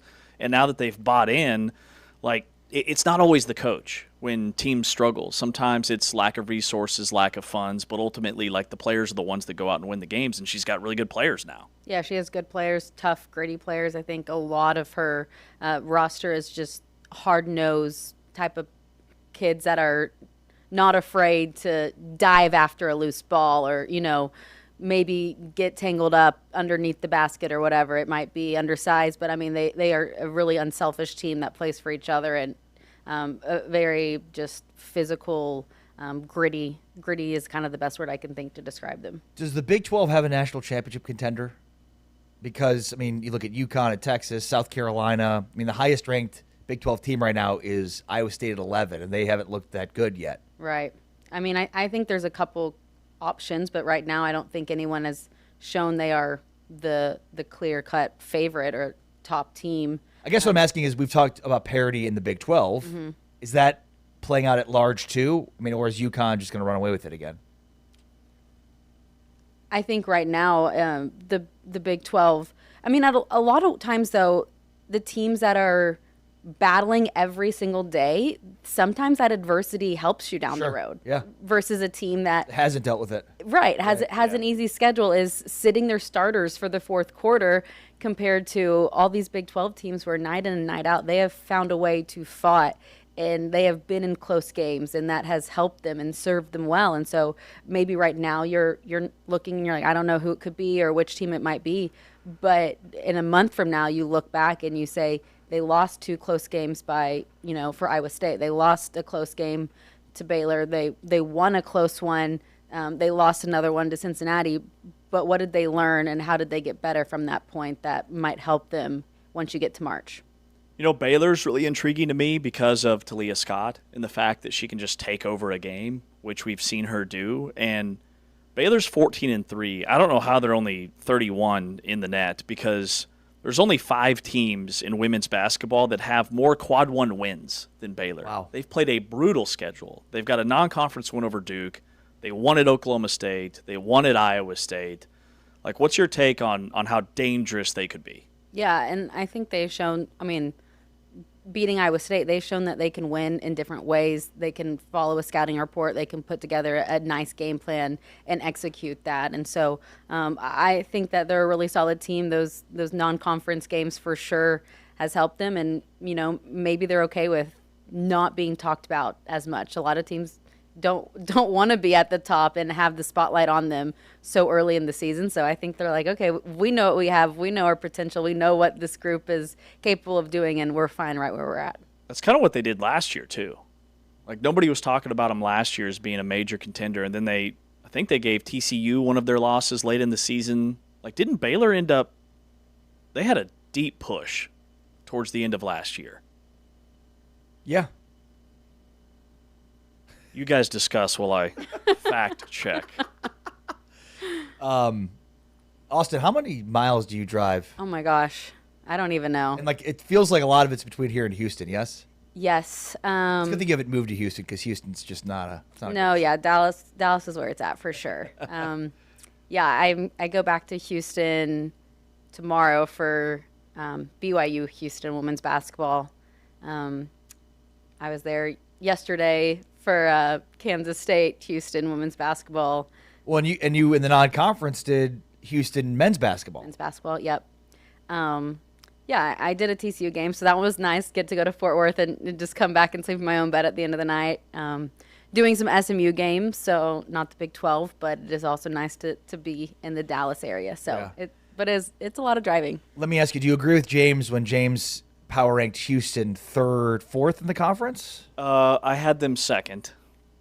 You had Houston 4th. No, I had Houston way too high. That's what you were making fun of me about. Got it. I had Houston number 2. I had That's Iowa right, State number 3. Iowa State's undefeated, and you put a team. Do you agree with James that they're the second best team in the Big 12? I wouldn't disagree with that. I mean, I think that they are just always a solid team, a great culture, and really impressed with their freshmen, with the combination of their veterans. But I mean, Kingston Flemings is just truly that playmaker that can take over a game and mature well beyond his years. So I would.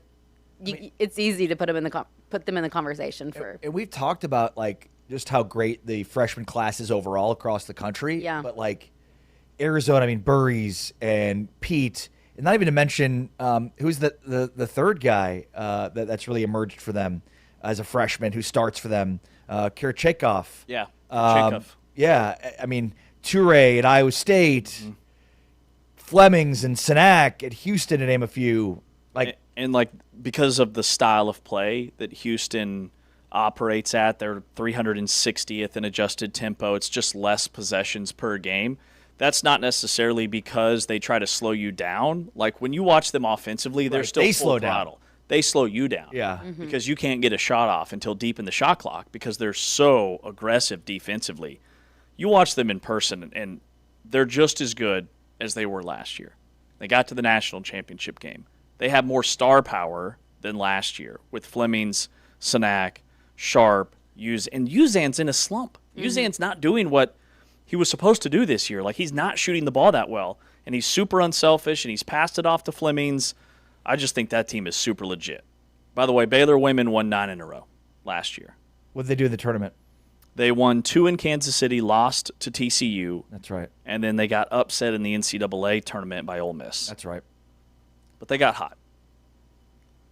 And they're really athletic. I mean, they have a lot of those pieces back, but I think it's a really athletic team. So, yeah, they have the potential to go on another run like that and win 9 straight, but it's also not going to be easy because we have seen a lot of upsets or close games that you maybe weren't expecting across the league as well. Austin, you're the best. Thank you. Thank you, guys. Thanks for jumping on with us and heading out in the studio. It's always fun to have you in here with us. Yeah, it's always fun. Anytime. Great job filling in while I was – where was I? It was Christmas. I think it was around Christmas time. Yeah. That's what it was. Yes. Ari reminds me every day of how I'm replaceable. I'm not irreplaceable. I'm replaceable. You crushed it. There are very few people that can replace you. Austin's certainly one of them. Right. Don't listen to Ari. You're great. You are number one in my book. So. I mean, I feel bad that you had to work 3 number hours one. with this number guy. one. What'd you say? I feel bad that you had to spend 3 hours with this guy. She did a great job. I know. Fantastic job. You were much nicer to her than you are me, though. You think so? Yeah. Well, next time, I'm going to have to not be so nice. You got any big plans for the weekend? Driving back to Houston, I guess? Driving back to Houston. Then nothing Sunday. Nope, nothing too out of the ordinary. That's pretty much my typical weekend. Who does Houston play? BYU. Houston, their game against Kansas State, they had 4 players ejected. I don't know if you saw. There was a major fight. Okay, it was a fight. It was fight related. It was a fight. Yes. So were those players suspended for the game? I haven't heard. It was because it was late in the game. I would guess one player is definitely suspended for this game. But yeah, a Kansas State player kind of like shoved a Houston player down on the ground, and then a couple players came to her defense. One came off the bench. So I think the refs were just like, at this point, anyone that's involved, we are ejecting them. And so it was 4 Houston players, 1 Kansas State player. Houston was up at that point. They were looking like they were going to get their first Big 12 win, and had 6 players to finish off the game and didn't end up winning. That's wild. Yeah. We saw that in the Duke-Baylor game way back at the start of the year, like a benches clearing brawl towards the end of the game. Yep. And I can't remember if those players had to sit out the next game. I think if you leave the bench to come onto the floor, I think you're suspended for at least a half. Really? But we'll have to find out. I was guessing the one that kind of swung would be the one that would. The one that threw a punch? Yeah. Yeah. So we'll see what their roster looks like. But, yeah, they play BYU tomorrow afternoon. Awesome. Thanks, Austin. Thank you, Take guys. care. All right, Austin Ivan joining us in studio here. More on the college football playoff, plus huge news in the Big 12 on the football side of things with the return of L.J. Martin. And let's take a deep dive into who the favorites of the Big 12, the way too early favorites for next season's Big 12 should be. With James Amari, Austin Ivan with us as well. This is Big 12 Today on Big 12 Radio, presented by Modelo, heard on TuneIn and watched on Big 12 Studios.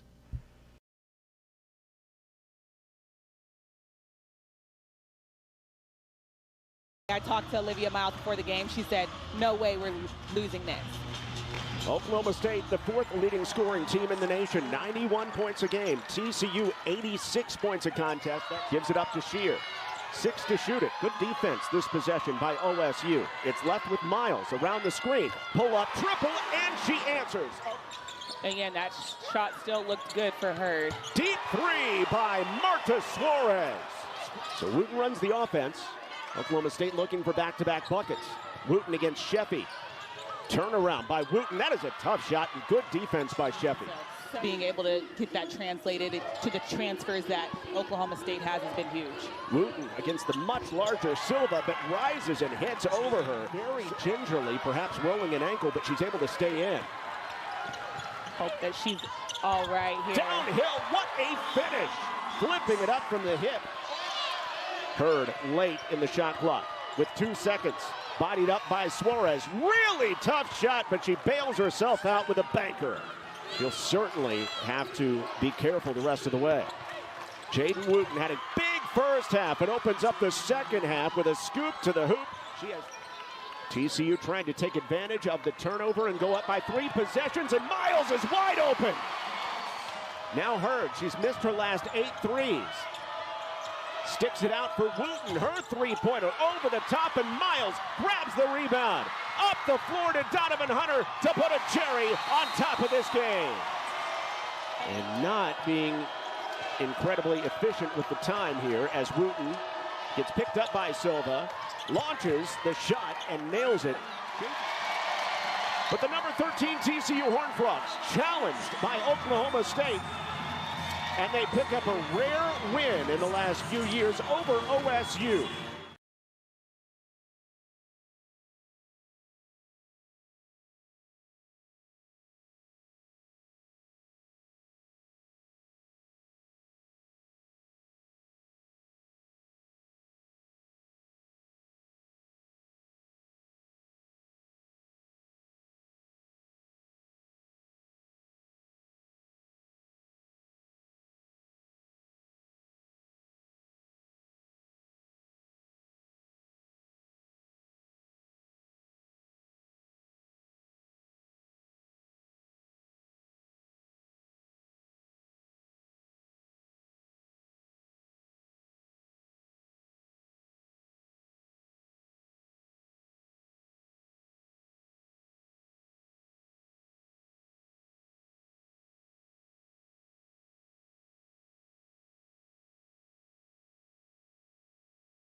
Big 12 Radio, this is Big 12 Today, presented by Modelo, heard on TuneIn and watched on Big 12 Studios. Today's a great weekend to go. Today's a great day to go pick up a 6, 12, 24-pack of Modelo's for the weekend. I mean, what a great football weekend we've got. We've got the semifinal again tonight, Peach Bowl. I believe the winner of tonight's game will win the national championship. I think the winner of Indiana-Oregon is going to be the national champion in college football. You do? We'll see, yes. And then we've got tremendous football Saturday, Sunday. It's the reason that college football is playing their semifinals on Thursdays and Fridays is because the NFL has taken over this weekend with their super wild card weekend, including my Bears against the Packers. You know, the Bears and Packers have played more than any other franchises in the National Football League historically. But only 3 times. This is only the 3rd meeting in the playoffs between these two teams. It's pretty wild to think about that. Yeah. Packers are 9-7-1, and you're worried about this game? Yeah. It's a rivalry game. Well, not only that, you should look at the history between the Bears and the Packers. It's not good. You guys in fact, will be fine. The last time the Bears were in the playoffs was in 2010, and they lost in the NFC Championship game to the Packers. It was 16 years ago. Not the last time they were in the playoffs. Sorry, they were in the playoffs more recently than that, but the last time they won a game in the playoffs. They'll be fine. All this NFL talk, you're just trying to hoover what could be an exceptional viewing audience for Big 12 basketball on Saturday. By the way, are you excited for the Chiefs playoff game this weekend? I'm excited for the NFL draft. I was going to have a top 10 pick. I just was trying to figure out if you knew that the Chiefs were not in the playoffs this year. Top 10 NFL draft pick. Need some help on the offensive line. They're not in the top 10, are they? Yeah, they only won 6 games. Wow. Spencer Fano would look pretty good in the red and yellow. They need some help on the offensive line. They need somebody, a lockdown left tackle, to protect Patrick Mahomes. They also need a receiver because none of their receivers create space at all. Well, and one of their receivers. None of them did. Well, Travis when they're on the field, probably needs to be cut. Yeah. Rashi Rice probably needs to be cut. Well, I don't know what they're going to do with that situation. It's not Still. good. Not good. I mean, it's like the same story every year. It's just a different thing that he's doing. Speeding. Right. This one's way worse, obviously. Yeah. Xavier Worthy, I really like him. I think he's got some Tyreek Hill in him in terms of just being a burner. But then they always seem to bring in these kind of washed up wide receivers. They love the washed up wide out. Usually are fine. Like, they're not elite, but they produce. Hollywood Brown, I thought, was better than expected this season for Kansas City. It was the offensive line. I mean, Mahomes had no time. Ends up, whatever his injury wasn't an ACL, but he's washed. He's 30. He's 30 now. He's washed. He's The 30. league's Caleb Williams is now. He's only got a good 7 or 8 years left. All right, that's James. I'm Ari. Something we've kind of talked a little bit about throughout this week after the quarterfinals last week. Now the higher seeded teams of the bye are 1-7 in the quarterfinals. Do you think they need to make a change, or do you think that this is that's just like a blip? It's too small of a sample. It's no big deal, or do you think the bye is impacting how teams play? No, I do. And CBS Sports, Tom Fornelli put together a deep dive debunking the narrative that the layoffs are the issue. But I think he makes a lot of points in here that are questionable, frankly, when you break down the data and the first half scoring. And he says that if you look at the start of these games, there's not really that much of an impact. And then he makes the case that the teams that are winning are just that much better. And I don't know that I necessarily agree with that. So I do think that the bye is causing some issues with these teams because you should be getting healthier. And we see it in the NFL too, where teams will get hot in that opening round and then they'll carry that momentum. I just think there's something to be said for a team of destiny. And destiny's maybe a little bit too dramatic here, but having that momentum and using that opening round as a springboard into the next round where you're playing somebody that's coming off a bye and is a little bit rusty. For teams with byes to be 1-7 in the first 2 years of the playoff, I don't know that that's a coincidence. I'm not ready to go that far. So I'd give it another year. I think because year one last year was skewed because of how the seeding worked. This year was probably a more realistic viewpoint of it. To me, the bigger issue is not having a home playoff game. Definitely, which I also think is a factor. These teams that get that home playoff game, Oxford, Mississippi had a $70+ million boost to their local economy. A lot of that not just helps locally, but also gets funneled through various channels to the football program. So that's a major plus for them that Texas Tech didn't have in these teams that had the first round bye. And then I also just, again, to go back to the momentum piece and the teams with the byes having some rust to shake off. A lot of these teams that have the bye, they're not playing as well in the first half. And so Tom Fornelli says, that's not a thing. But a lot of these are first half teams. That's how they build their success throughout the season is they get off to a hot start, and they carry that momentum into the second half. And they haven't been able to do that.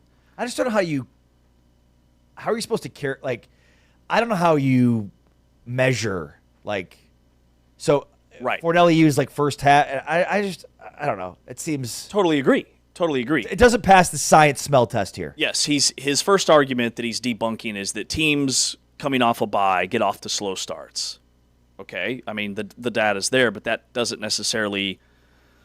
That doesn't tell me that it's not having an impact on the outcome. And then his third argument is that the results have mostly gone as expected. I don't know that I necessarily agree with that because the last 2 years of the college football playoff, the results haven't gone how anybody expected.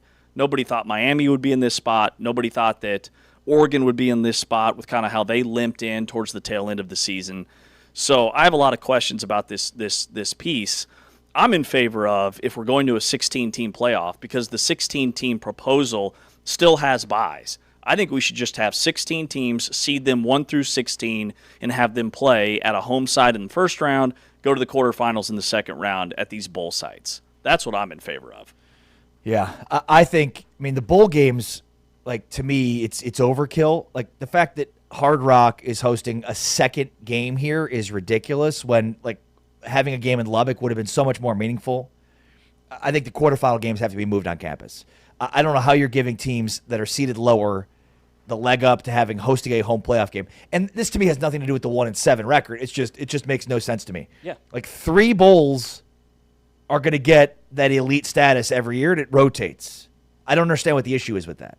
I think the issue is that there are more than 3 elite bowls in the eyes of all the people with the bowl groups. But in a 14 playoff, that's season. Like there was 3 bowl. Like let's go back to that instead of giving everybody a trophy from a bowl standpoint. Yeah. So what it would mean is you'd have to either eliminate some of these lower end bowls. How do the top 4 seeds not get a home game, but the bottom 4 do? Exactly. It doesn't make sense on the surface. No sense. So you either eliminate some of these lower threshold bowls that aren't making the type of dollars that we see at the higher level. I mean, there are teams that went below 500 playing in bowl games. I'm adamantly against that. For a team to be less than 500, that team should not be rewarded for a postseason, essentially a vacation, because these guys get on site and they do a bunch of tourist stuff and the fans get to take in all these really cool experiences. I don't think a Mississippi State team that went 5-8 in the regular season and lost their bowl game to go 5-7 in the regular season and finish the season with the bowl loss 5-8 should be rewarded with that experience. So if we're going to have these on home sites, let's kick out some of the lower end bowls, and then let's take the bowls that aren't in the college football playoff, give them really good matchups with teams that were just left out, like we see in the Pop-Tarts Bowl with BYU and Georgia Tech this year, the Alamo Bowl last year with BYU and Colorado. You could reward those type of schools with some really unique, awesome New Year's Day bowl experiences in a Rose Bowl or a Cotton Bowl or wherever it may be. Yeah. All right, I want to get to the Big 12 part of this, and that is looking ahead to next season's football season. Texas Tech, the overwhelming favorite for next season again? Overwhelming? The favorite? Yeah. The favorite, definitely. I mean, who else? As of today, they've got the 4th-rated portal class in the country. They still have some key pieces coming back next year, and I think the gap between them and everybody else this year is going to have them at the top, no doubt about it. Like, scoring margin was best we've seen in the regular season in college football in over a decade for any power conference team.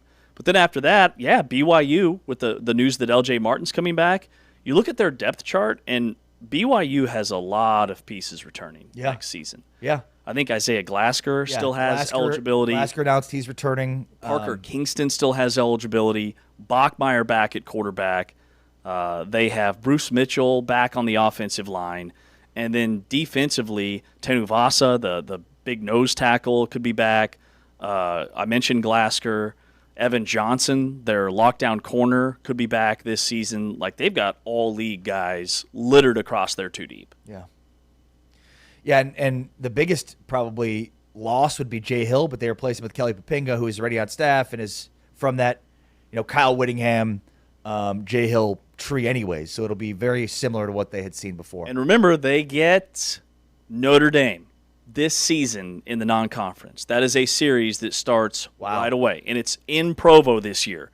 So their home games are Notre Dame, Arizona, Arizona State, Baylor, Cincy, Iowa State, and they don't play Texas Tech next season in the Big 12. That's another note. Now, they play on the road at Utah, but BYU and Texas Tech will not play next season in the Big 12. All right, coming up next, Jamie Dixon, TCU's head basketball coach, coming off a really tough loss at Allen Fieldhouse. They've been off to a great start, including wins over Florida.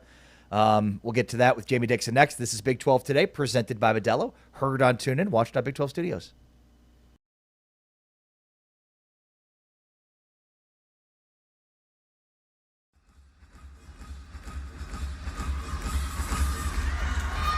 Harrell wins the tip against Gibson, and last year Poa starts for the basketball. Not the start, though, that Coach Miller wanted defensively. She doesn't want any straight line drives, and she wants good box outs. And there's Kai Harrell, the sky hook with the left hand, something unstoppable for her as she started to evolve. And ASU defensively is going to really shrink the court. They are going to really shrink down into the paint and pack it in there. Nancy with the double team there, fights through Poa to tie the ball game. Good ball movement on the perimeter. Back out for Williams. Into the post for Kai Harrell. Inside out, Poa. Straight away, three. It's off. Rebound Brackens. And Purely puts the touch through the rim. First moving all the way around. Chandler Roberts into the lane on Poa. No call. Fight for that rebound. It's Brackens. Good help on the defense from Kai Harrell. She runs. A rim run. A lay-in. And the foul. Leads the Knights. Back in the zone. Back to Kai Harrell. Easy lay-in there. Nancy. Coming on Williams. Trying to find some strength advantage. And gets it to go. A little turnaround through the body contact. Put some stuff together here. Does UCF to get their first conference win in the row. Got three and knocking down that three. Good luck for Bracy. The Miller's still a bulk of that core in the basketball game. Harrell rolling into the corner. Last year, Poa stand up three. And they splash it home. Three for their last three beyond the arc.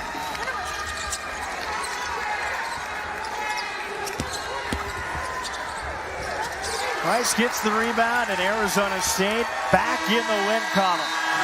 Just one down, they get their 16th up.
Big 12 Radio, this is Big 12 Today, heard on TuneIn, watched on Big 12 Studios. We are presented by Modelo, along with James Wesley and Austin Ivan. I am Ari Temkin.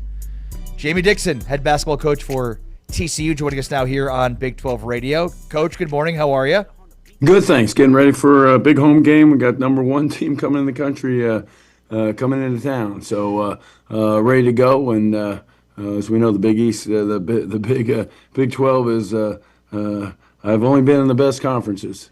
No kidding. Big 12, Big East, and the ACC. So it's just more of the same. Well, and from Allen Fieldhouse and what we saw this week to the number one team in the country, like you said, I mean, there's just no stoppage. I mean, what'd you do in terms of breaking down the game film from last game, or did you not? You kind of just forget about it and what happened at the end of the game? We were coming off a big win against Baylor. It was interesting. We won the game, and all anybody wanted to talk to was Baylor's recent acquisition. So I kind of gave the media a little bit of a hard time on that. And then, of course, you go right to the loss here on this one here. So we'll get right to it. And an extremely disappointing loss because of the situation. So, I looked at what I could have done better. First thing we did after the game is, I took responsibility for it. As I do in any losses, and when we come up short, and just said, but I said to our players, first thing, and make sure I'm going to start this conversation with you in the locker room and end with it, that we are a really good team. We've proven that we are. We've come a long way from where we started the season. We've had injuries. And we've made significant strides. Defensively, we got very good quickly. I was a little surprised by that. Rebounding-wise, we got better.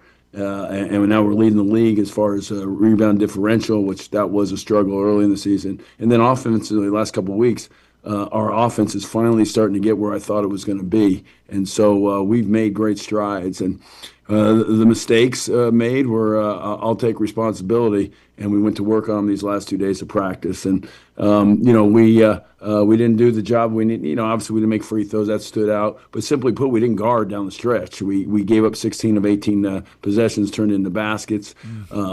Certainly they were getting the foul line, and that was one of the problems. We weren't getting the foul line as much. That was another problem, and we ended up shooting one-on-ones that we missed.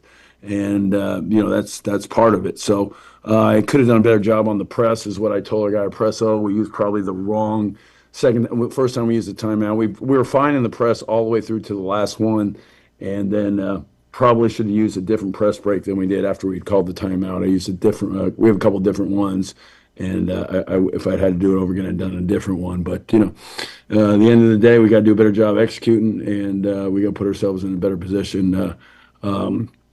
Down the stretch, but ultimately guarding is what we do, and we simply they made some tough shots, but got to the foul line, and had some breakdowns on some switches that we gave up a three that was contested, but not contested well enough.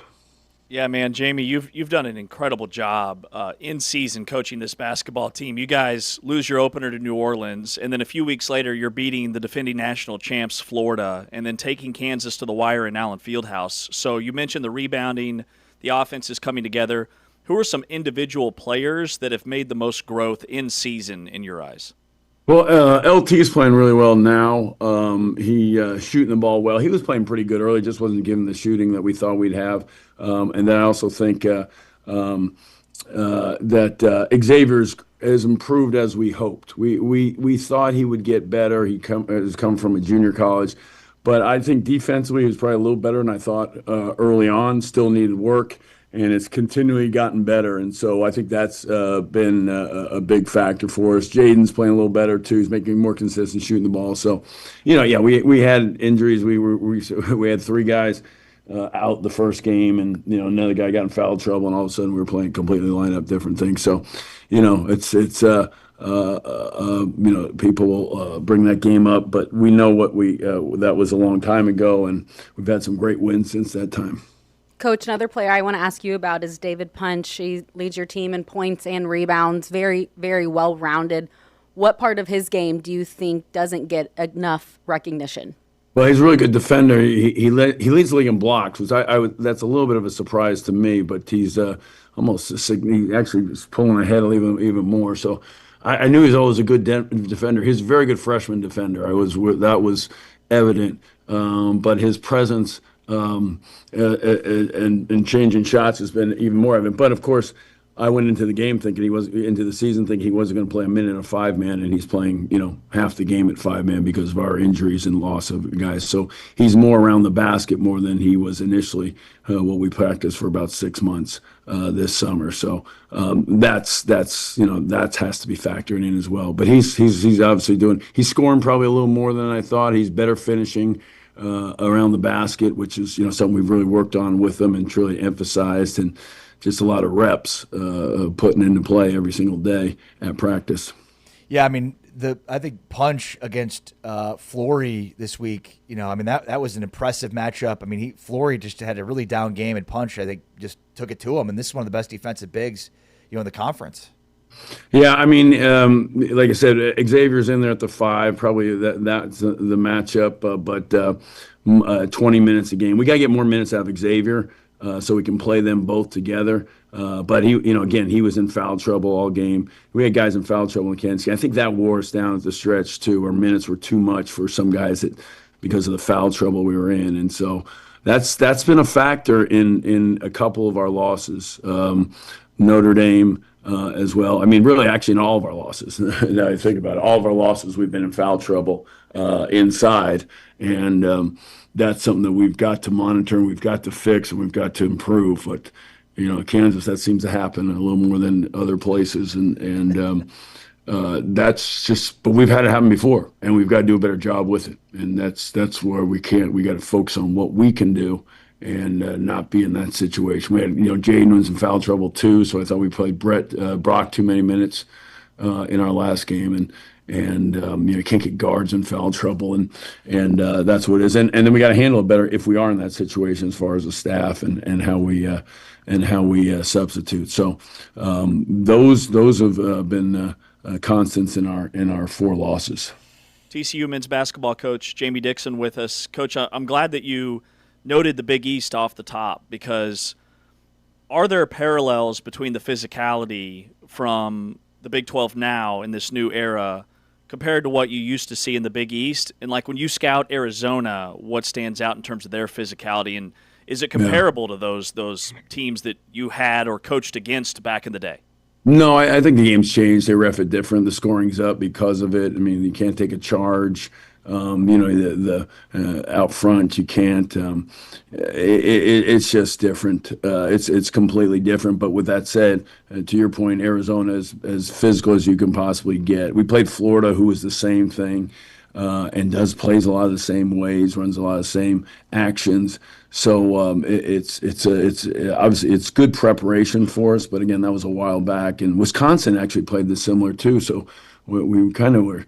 In that stretch where we beat those teams to win the championship in San Diego, we really we found it helpful that we played 2 teams back to back that really did the same things. Not quite the same, but offensively the same. But this is what Arizona does. But Arizona's even better because they're bigger, stronger at pretty much every position.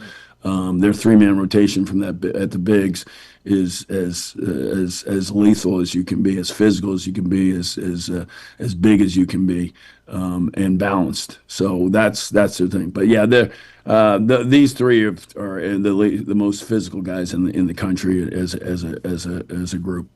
Coach, beyond the physicality, when you get ready for this game against Arizona, they're undefeated, top team in the nation. What are the key things for your group that they need to focus on and hone in on? Yeah, the transition. I mean, that's where they. I just watched the San Diego State game this morning when they played, and it was a tight game. Struggled to score a little bit offensively, and then got out in the second half and got transition baskets, and that's where they can open it up. So, you gotta because the bigs really run. I talk about how physical and yes, but they can really run too, and they get out in transition and cause mismatches and advantages. So that's first and foremost. Rebounding has always been, as the year has gone on, our biggest thing that we have to look at and have to work on, and we've gotten better at it. We've stepped up to the challenge. But now we've got, I think Florida was number 1 and Arizona's number 2, I think, in rebounding in the country. I mean, Tennessee might be in there right there too. But we got to get it done on the glass. And as we did in Kansas, in Baylor, we have the biggest margin in the league in the first 2 games. So that's, I'm proud of our guys for becoming this team rebounding wise.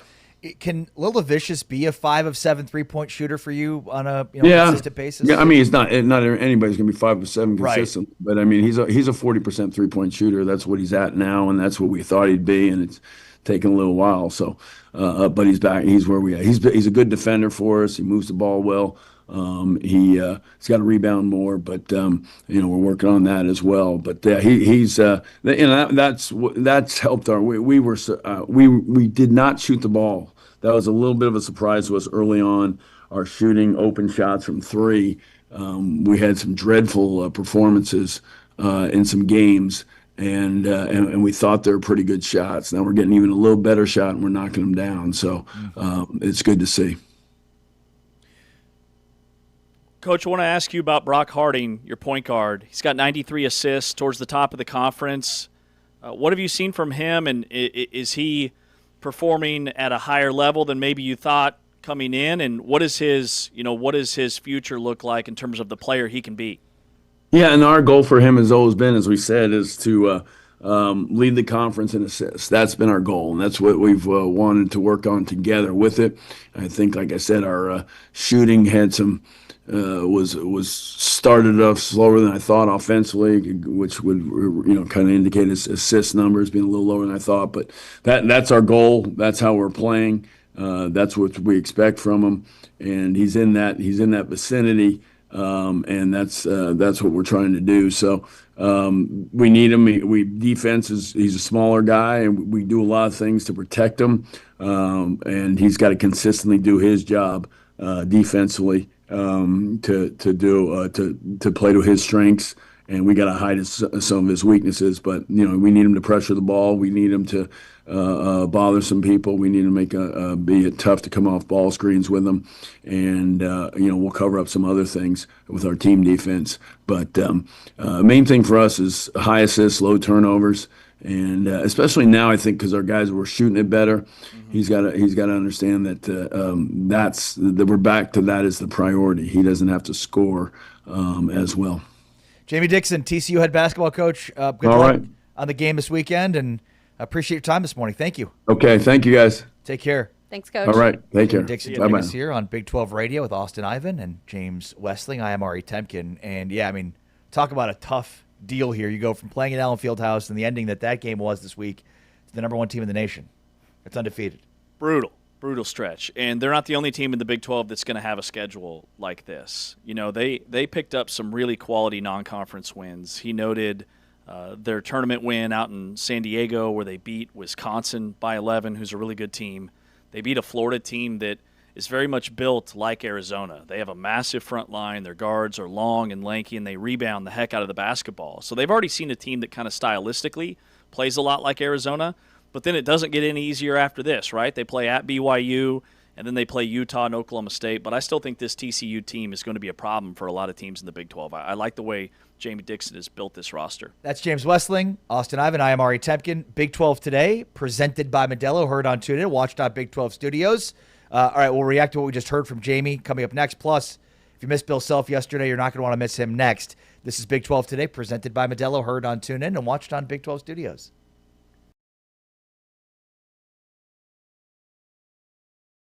Non-conference late. There's J.R. Payne in her 10th year with the Colorado Buffaloes, leading the way in Boulder. The tip is won by Colorado, and no surprise, Baylor, one of the best shot-blocking teams in the country. Kirsten Johnson has the first one of the night. Now a three-point try, and Fauntleroy drills it.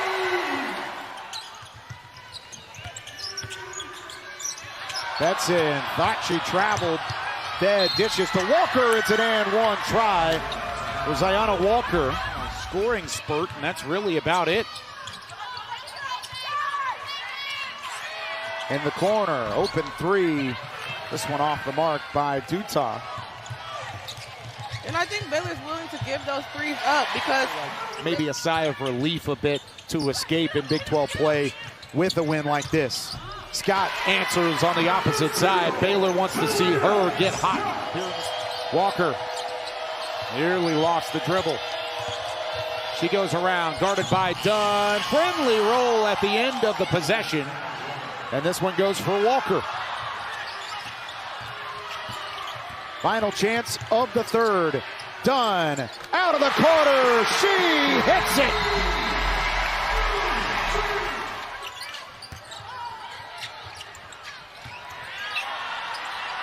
Talia Scott pulls the trigger from straightaway three-point land. Talia Scott with her. Do not allow another opportunity for Colorado. Wooten wants the foul. She'll get it. Went into contact against Ella Brow. Margin earlier.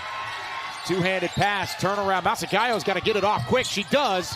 3.5 left. Baylor to inbound. Lead for the Bears. Wooten will look to draw a foul at the end. She puts it up, and that will do it. Baylor holds on. The number 16 team in the country wins it.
Big 12 Radio, Big 12 Today, along with James Westling, Austin Ivan with us in studio as well, the former Oklahoma State Hooper. Big 12 Radio, presented by Modelo. Great weekend to go grab some Modelos and watch football all weekend, plus some college basketball. James is going to be off in Tempe for Kansas State and Arizona State. You excited to watch your alma mater play? Yeah, You're not going to win. What's that? They might get a win. Say that again. One more time. They might get a win, James. We'll see. We'll see on Saturday. Two teams that really need a win. But, yeah, I'm excited to spend a couple of days in Tempe where it's actually cooler this morning in Tempe than it is here in Dallas. Yeah. Incredible weather it's been here. It's crazy. Yeah, so it's like hoodie weather down in Arizona, which it was not that way last time I was there, even though it was in January.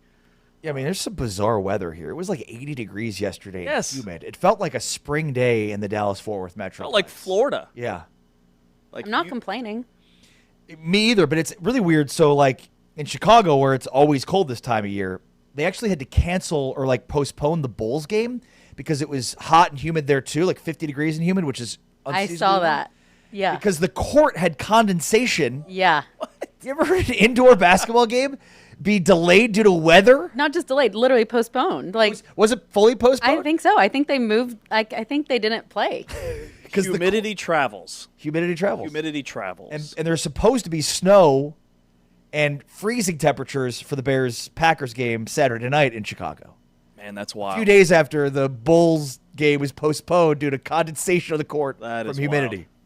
It's wild. They weren't ready for that. I don't know.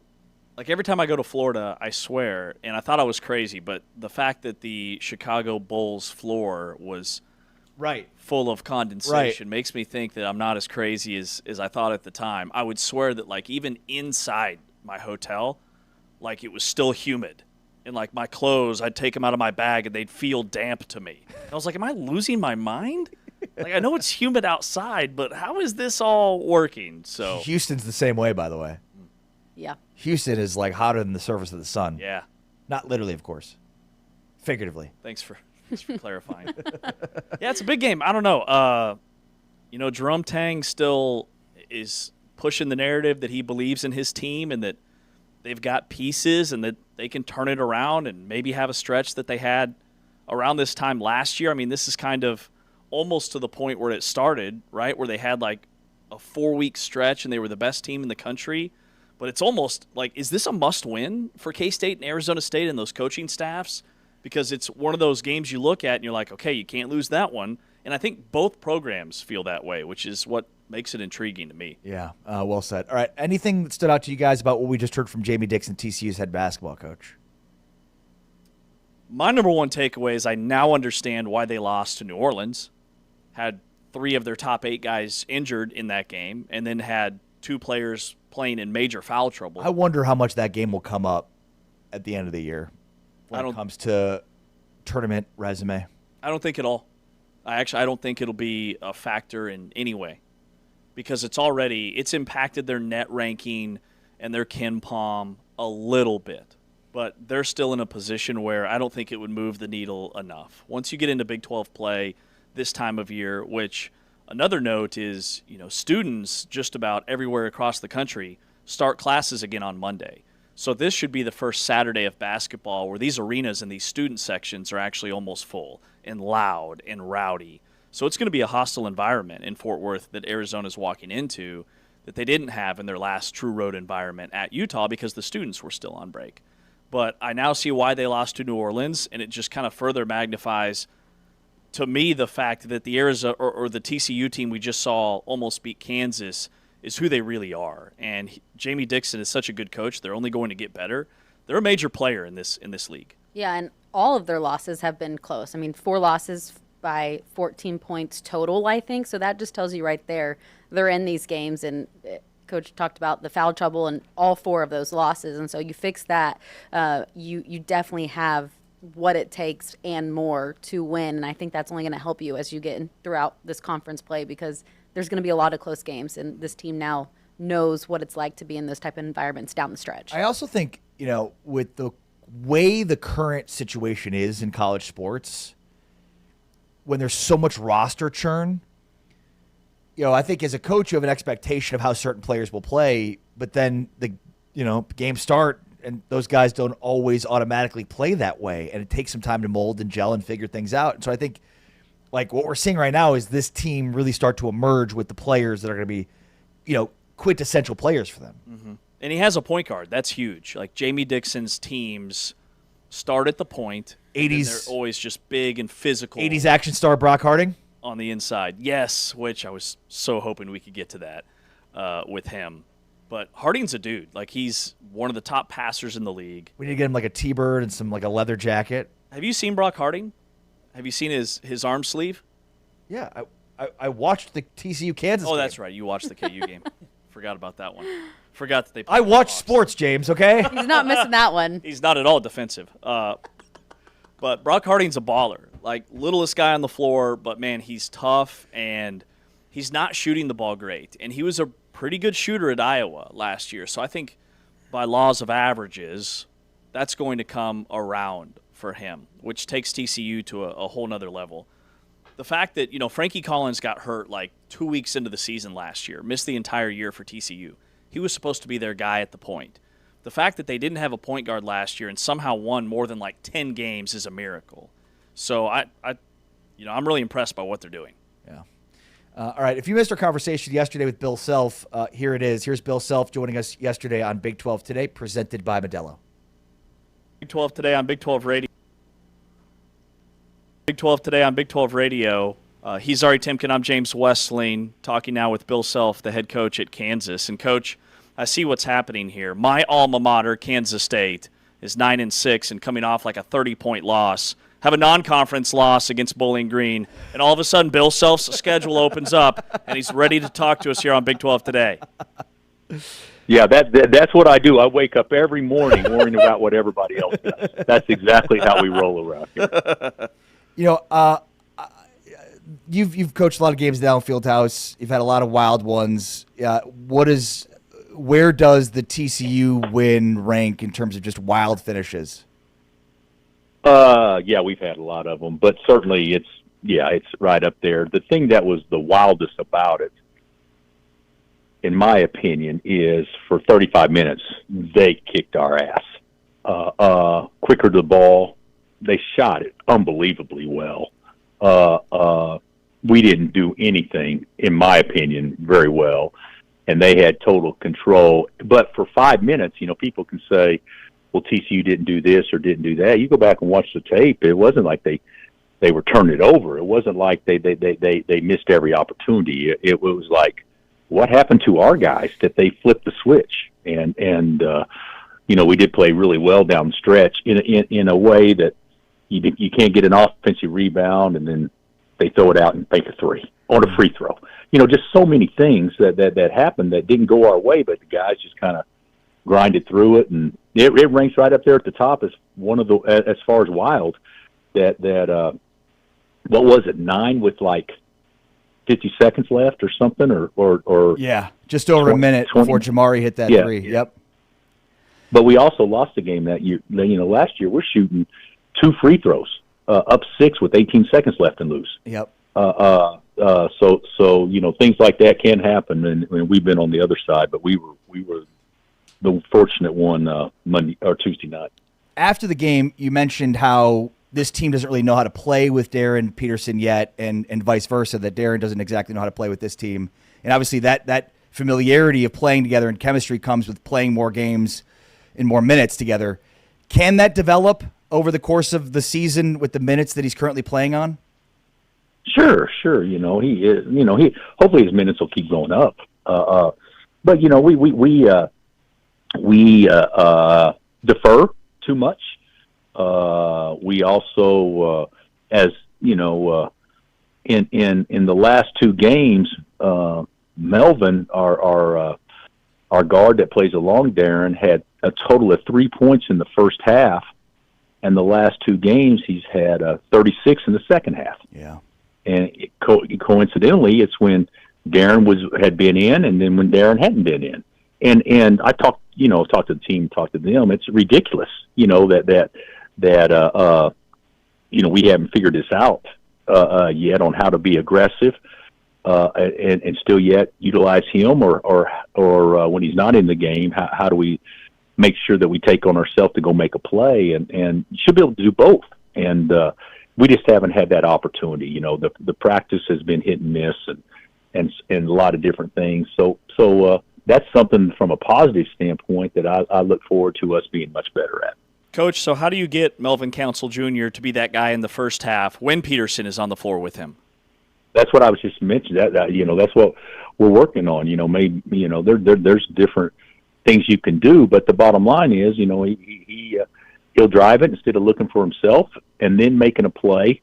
After looking for himself, and they take that away, he'll just give it to Darren and then let Darren, watch him go make a play or whatever. We got to have both. And Melvin's never been the top dog, even the other places he's been. So, we're asking him to kind of look at the game a little differently than maybe what he ever has in the past.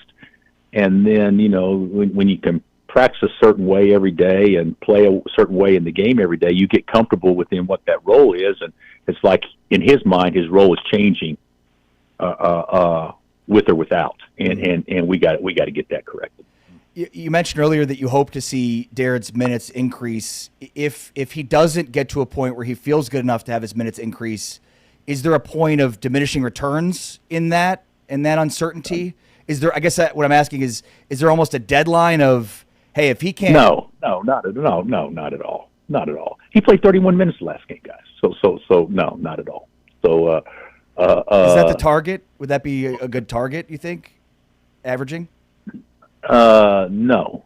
Guys, it's cramps, and he's got to be able to work through that stuff, and he will eventually as we're able to address more on how to help him do that. But no, I don't have a number in my mind whatsoever. When he's healthy, he can play 40 if we want him to. Of course, he won't, but we're not at that point yet, though. So we'll handle it as we can as we go. But looking at the big picture, I don't think in the early January you say, well, this is how it's going to be. I mean, we still got 16 more games in the league and a postseason to play. So absolutely not. Yeah, it's a long season. Bill, I know you've got a hard stop, so, man, we appreciate your time. Thanks for hopping on, and we like your team. We like them a lot. Thanks, Coach. All right, guys. Have a good day. You too. Take care. Bill Self, Kansas men's basketball.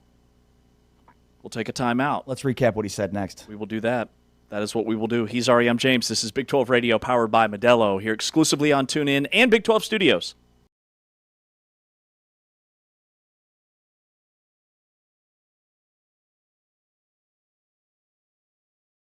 Non-conference late. There's J.R. Payne in her 10th year with the Colorado Buffaloes, leading the way in Boulder. The tip is won by Colorado. No surprise, Baylor, one of the best shot-blocking teams in the country. Kirsten Johnson has the first one of the night. Now a three-point try, and Fauntleroy drills it.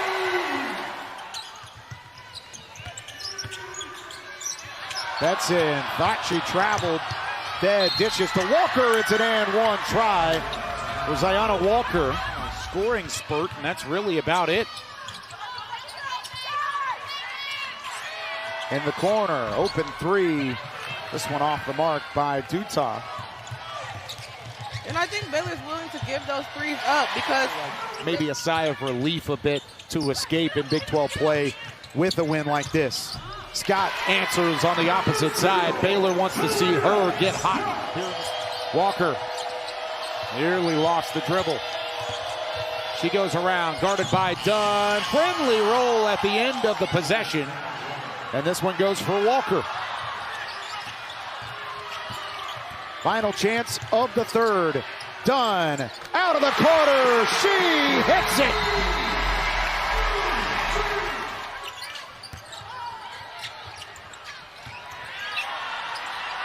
Talia Scott pulls the trigger from straightaway three-point land.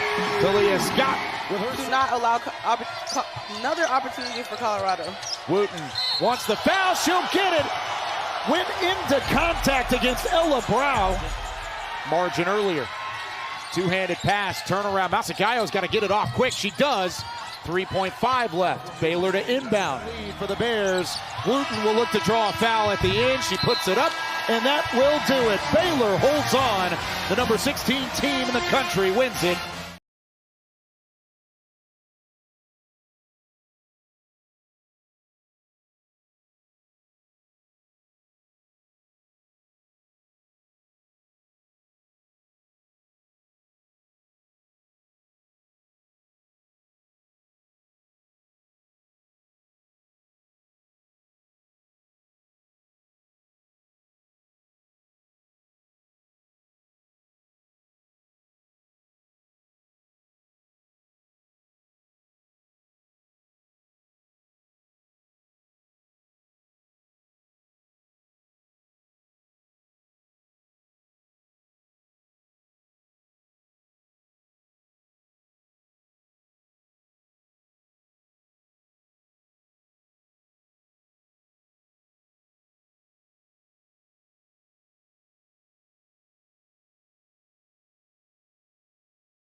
Along with James Westling, Austin Ivan with us in studio as well. I am Ari Tepkin. This is Big 12 Today, presented by Modelo. Heard on TuneIn, watched on Big 12 Studios. In the Fiesta Bowl last night, Miami wins and goes on to the national championship in Miami, so they get a home game for the national title. Malachi Toney, the true freshman who actually reclassified, went off in this game. I mean, he's a beast. It's amazing because I looked him up. 24/7 rated him a 3-star. The composite, based on all of the rating systems, had him as a 4-star, which is remarkable. But get this. When Miami quarterback Carson Beck started college, Malachi Toney was 12 years old. Yeah. Wild, huh? That's insane. I think about that even with guys like Darren Peterson and A.J. DiBonsa and guys that are 18, 19 years old that play like they're 25. And you think about some of their own teammates. Like Darren Peterson, for example, first dunked a basketball during COVID. Like, if that is in a holy smokes, we're 6 years past that. He was like 13. That's insane. 12 or 13 years old, and it was during COVID, which feels like it was yesterday. Malachi Toney's a baller, by the way. True freshman, had over 1,000 yards. He is this year's Ryan Williams to me, the Alabama wide receiver. You know, my other takeaway was all these struggles in the NFL over the last 2 years with place kickers. I would draft the Ole Miss kicker in the 3rd round. Yeah. Well, did you hear the part where they were talking about how he basically said he was like holding off on the NFL for now? And then Chris Fowler gave like the whole well, he's thinking about LSU. Like, come on. Okay, he's going to transfer? Yeah. Oh, I thought you meant he's like holding off on the NFL so he can go sell insurance for a No. Sorry. Like, no, like he'd rather make more money in college, basically, was what they were saying. Well, he's a baller. Banged through 2 50-plus yarders. So he hit a 58-yarder on the heels of hitting a 56-yarder, a Sugar Bowl record. Then he doinked one from 52 and then doinked one from 54 that went in the same spot. Yeah. How you can hit off the crossbar, or the upright, I should say, the same upright in the same spot twice in a row is insane. Like, why can't NFL teams find kickers? Some can. Some can. But there are so many teams that struggle and miss extra points and stuff that between the years, professionals I'll shouldn't stick up for kickers. I would not want to be a kicker. Too much pressure. Like, that's your sole job. Like, the thing with other positions, like, you can't just you might have a bad game, but you can do something else to make up for it.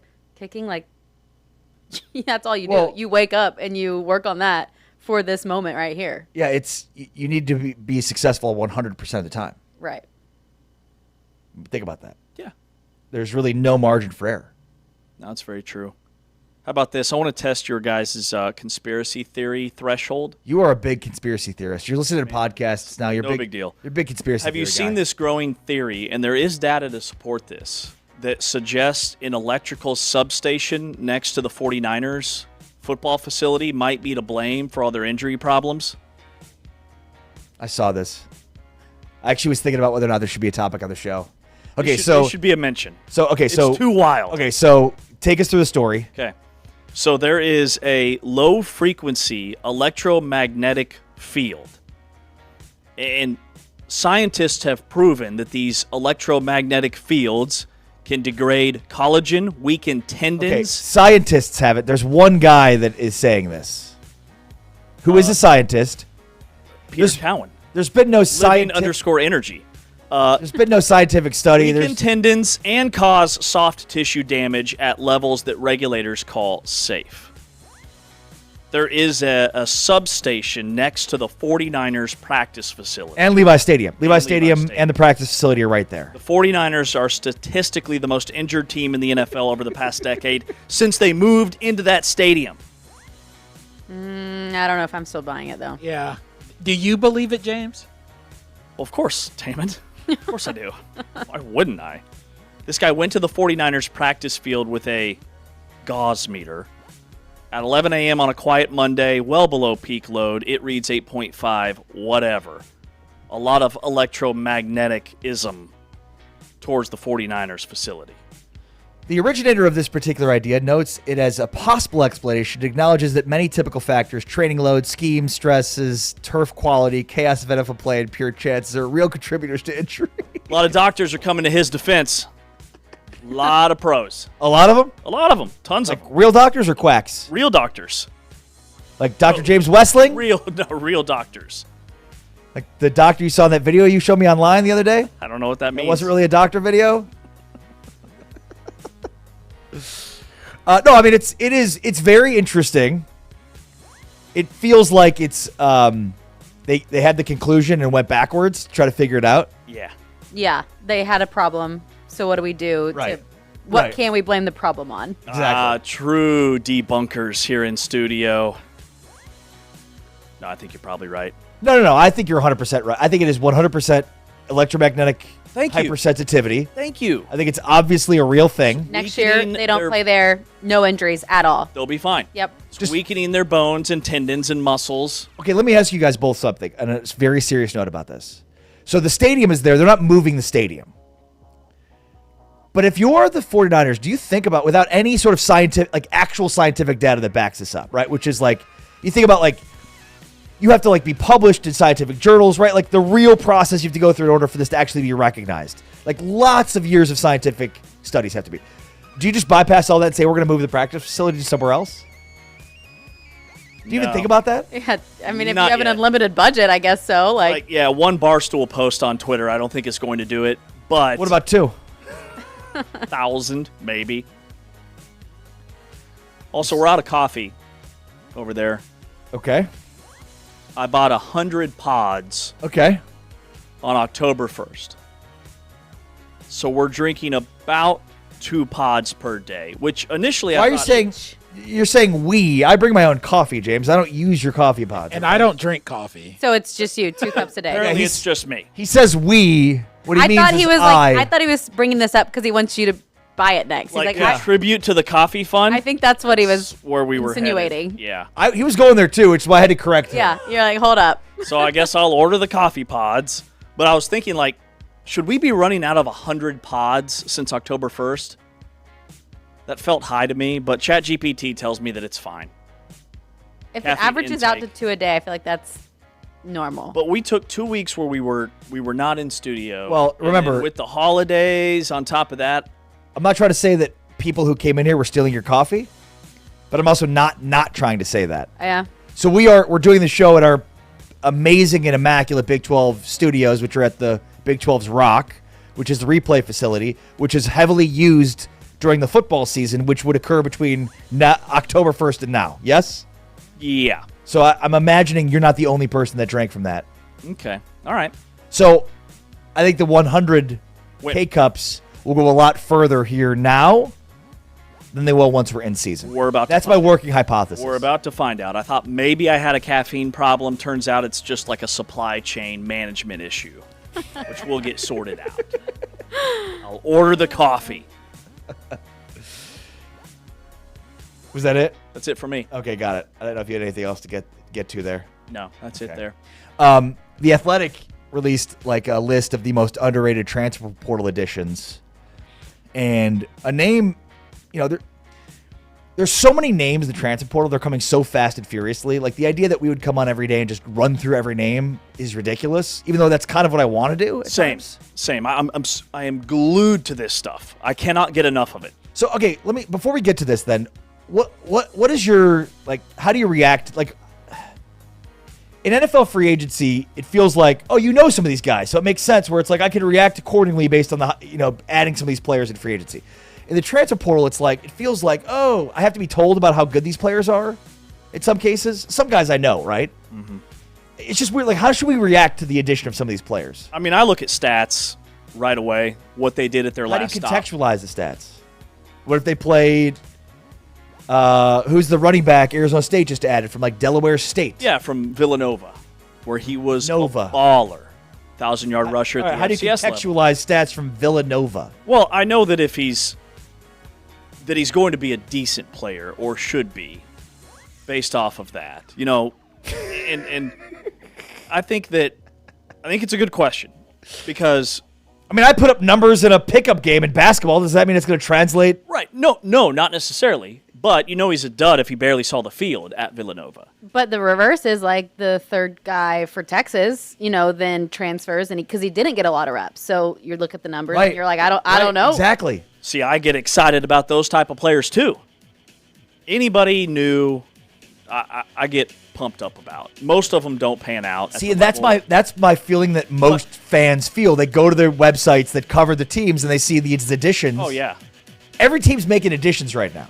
Every single team is adding players to the portal. Modelo fan rule number 37, off-season optimism is mandatory, and I live by that. Houston should be super excited. They got Mekhi Hughes, the running back, who was like an All-American at Tulane. So what happened at Oregon this year? Transferred to Oregon, didn't vibe with the program, barely got on the field. He was unhappy like right away, cashed that check, and now he's back home under Willie Fritz, where he thrived at Tulane. And it was the same coach. Yeah. Same coach, same system. That is an addition that is Houston fans should be super excited. No, it wasn't the same coach. Yes, it was. Fritz was in Houston that year that he went off at Tulane. But he did it multiple years. Got it. Okay. No, Willie Fritz brought him to Tulane. Like, he was an all-league running back at Tulane. Everybody wanted him when Willie Fritz was still there, and he was turning people down to stay. And then Willie Fritz left, and he left. But, yeah, man, like, I'm looking at these K-State additions. Receiver from Missouri, the Manning kid, put up big-time numbers for Mizzou this past year. Is he a Manning? Yeah, like the Manning makes it seem like. Is he like a... He is a Manning. He's Peyton's son? No, he is a Manning. His brother Taj plays on the K-State men's basketball team. So he is part of the Manning family. Seriously? Yeah. True story. That's how K-State got him. But one of the guys that perked my ears up a little bit that The Athletic brought up was Michael Hawkins, the West Virginia quarterback, who was a big-time recruit for Oklahoma. And he seems to fit he seems perfectly to fit Rich Rod's offense. West Virginia may be my major surprise team heading into next season. He's a huge addition. He got on the field at times for Oklahoma. He had to play way too early for Oklahoma as a true freshman in 2023. Right. And everybody Mateer just got thought, hurt. Exactly. Everybody thought he wasn't ready. So he started one game this season, and he did fine in that one. He had 160 yards. He rushed for 33. It was against Kent State, so they didn't have to do a lot offensively. And he's this to summarize who he is, to your point, fits Rich Rod perfectly. Hawkins is still raw as a passer, but he's a tremendous athlete with the speed to break away from opposing defenses when he has a lane. If that isn't Rich Rod, I don't know what is. That is very Pat White-esque. And then they also added Cam Cook, who was the nation's leading rusher this past season at Jacksonville State. A lot of high-profile schools really wanted him. That's a running back that's plug-and-play at West Virginia right away. He was at TCU, and then he transferred, left TCU, transferred down to put up the numbers that he did at Jacksonville State. Now he's back up at the Big 12 level. I think those two additions, very, very good for the Mountaineers. Hey, I covered Michael Hawkins back in high school. Where'd he go? So I think, if I remember, he was at Allen, and I think there was something that happened at home. There was like his house got vandalized, or like there was something that went on, and so he transferred to a Frisco school, if I remember right.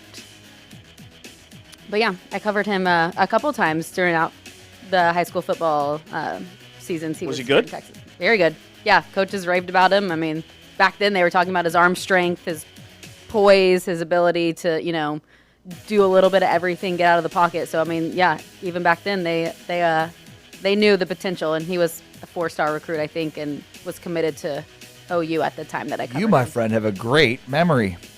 Played at Allen and then transferred to Frisco Emerson for his senior year. Wow. And there was some story. I think the Dallas Morning News has done a story about it, but his house got vandalized, or it was something that a bad situation that he needed a fresh start and to move somewhere else. Wow. By the way, we missed one of the biggest stories of the Big 12 basketball week. Here's Bobby Hurley following their loss to BYU. We can hang our hat on leaving here tonight is that I think we did stop Chick-fil-A for the students. If I'm not mistaken, I think we were able to get that done tonight. So, that's wonderful. Take a couple questions. Go ahead. I love that version of Bobby Hurley.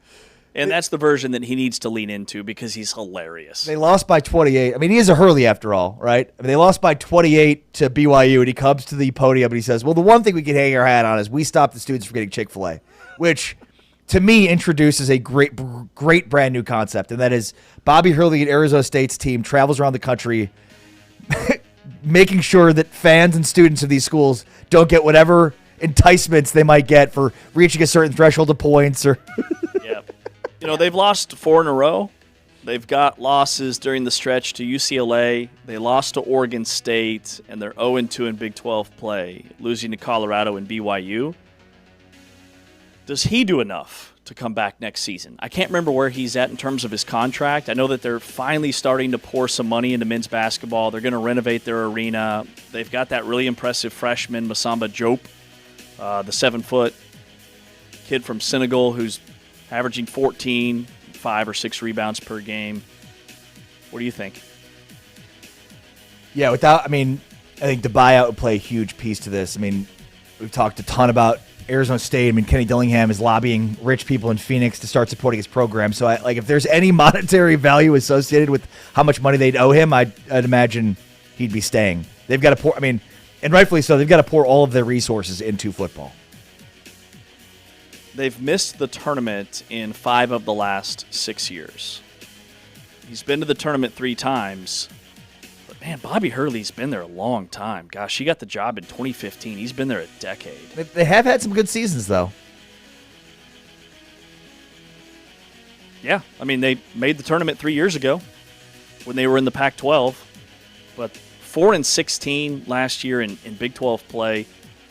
Again, I just think that, when you look at the coaches that are probably on the hot seat, Wes Miller, Jerome Tang, Bobby Hurley, and 2 of those 3 play each other this weekend, it feels like a must-win for both.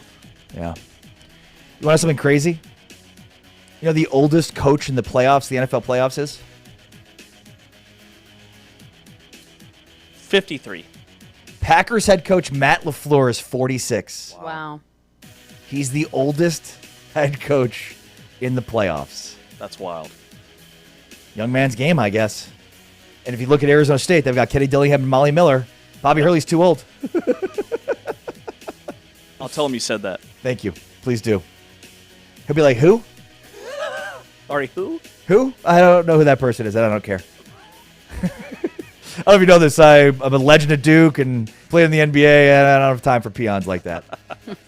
All right. Thank you to Austin Ivan for hanging out with us today. Thanks to James Westling. Thanks, of course, to Anthony Smith, our great Big 12 Studios producer. Thanks to Taman Turner. T-Chain's always killing it with the guests this week. Hopefully we'll get a lot of women's college basketball guests on next week, including some of the women's college basketball coaches in the Big 12.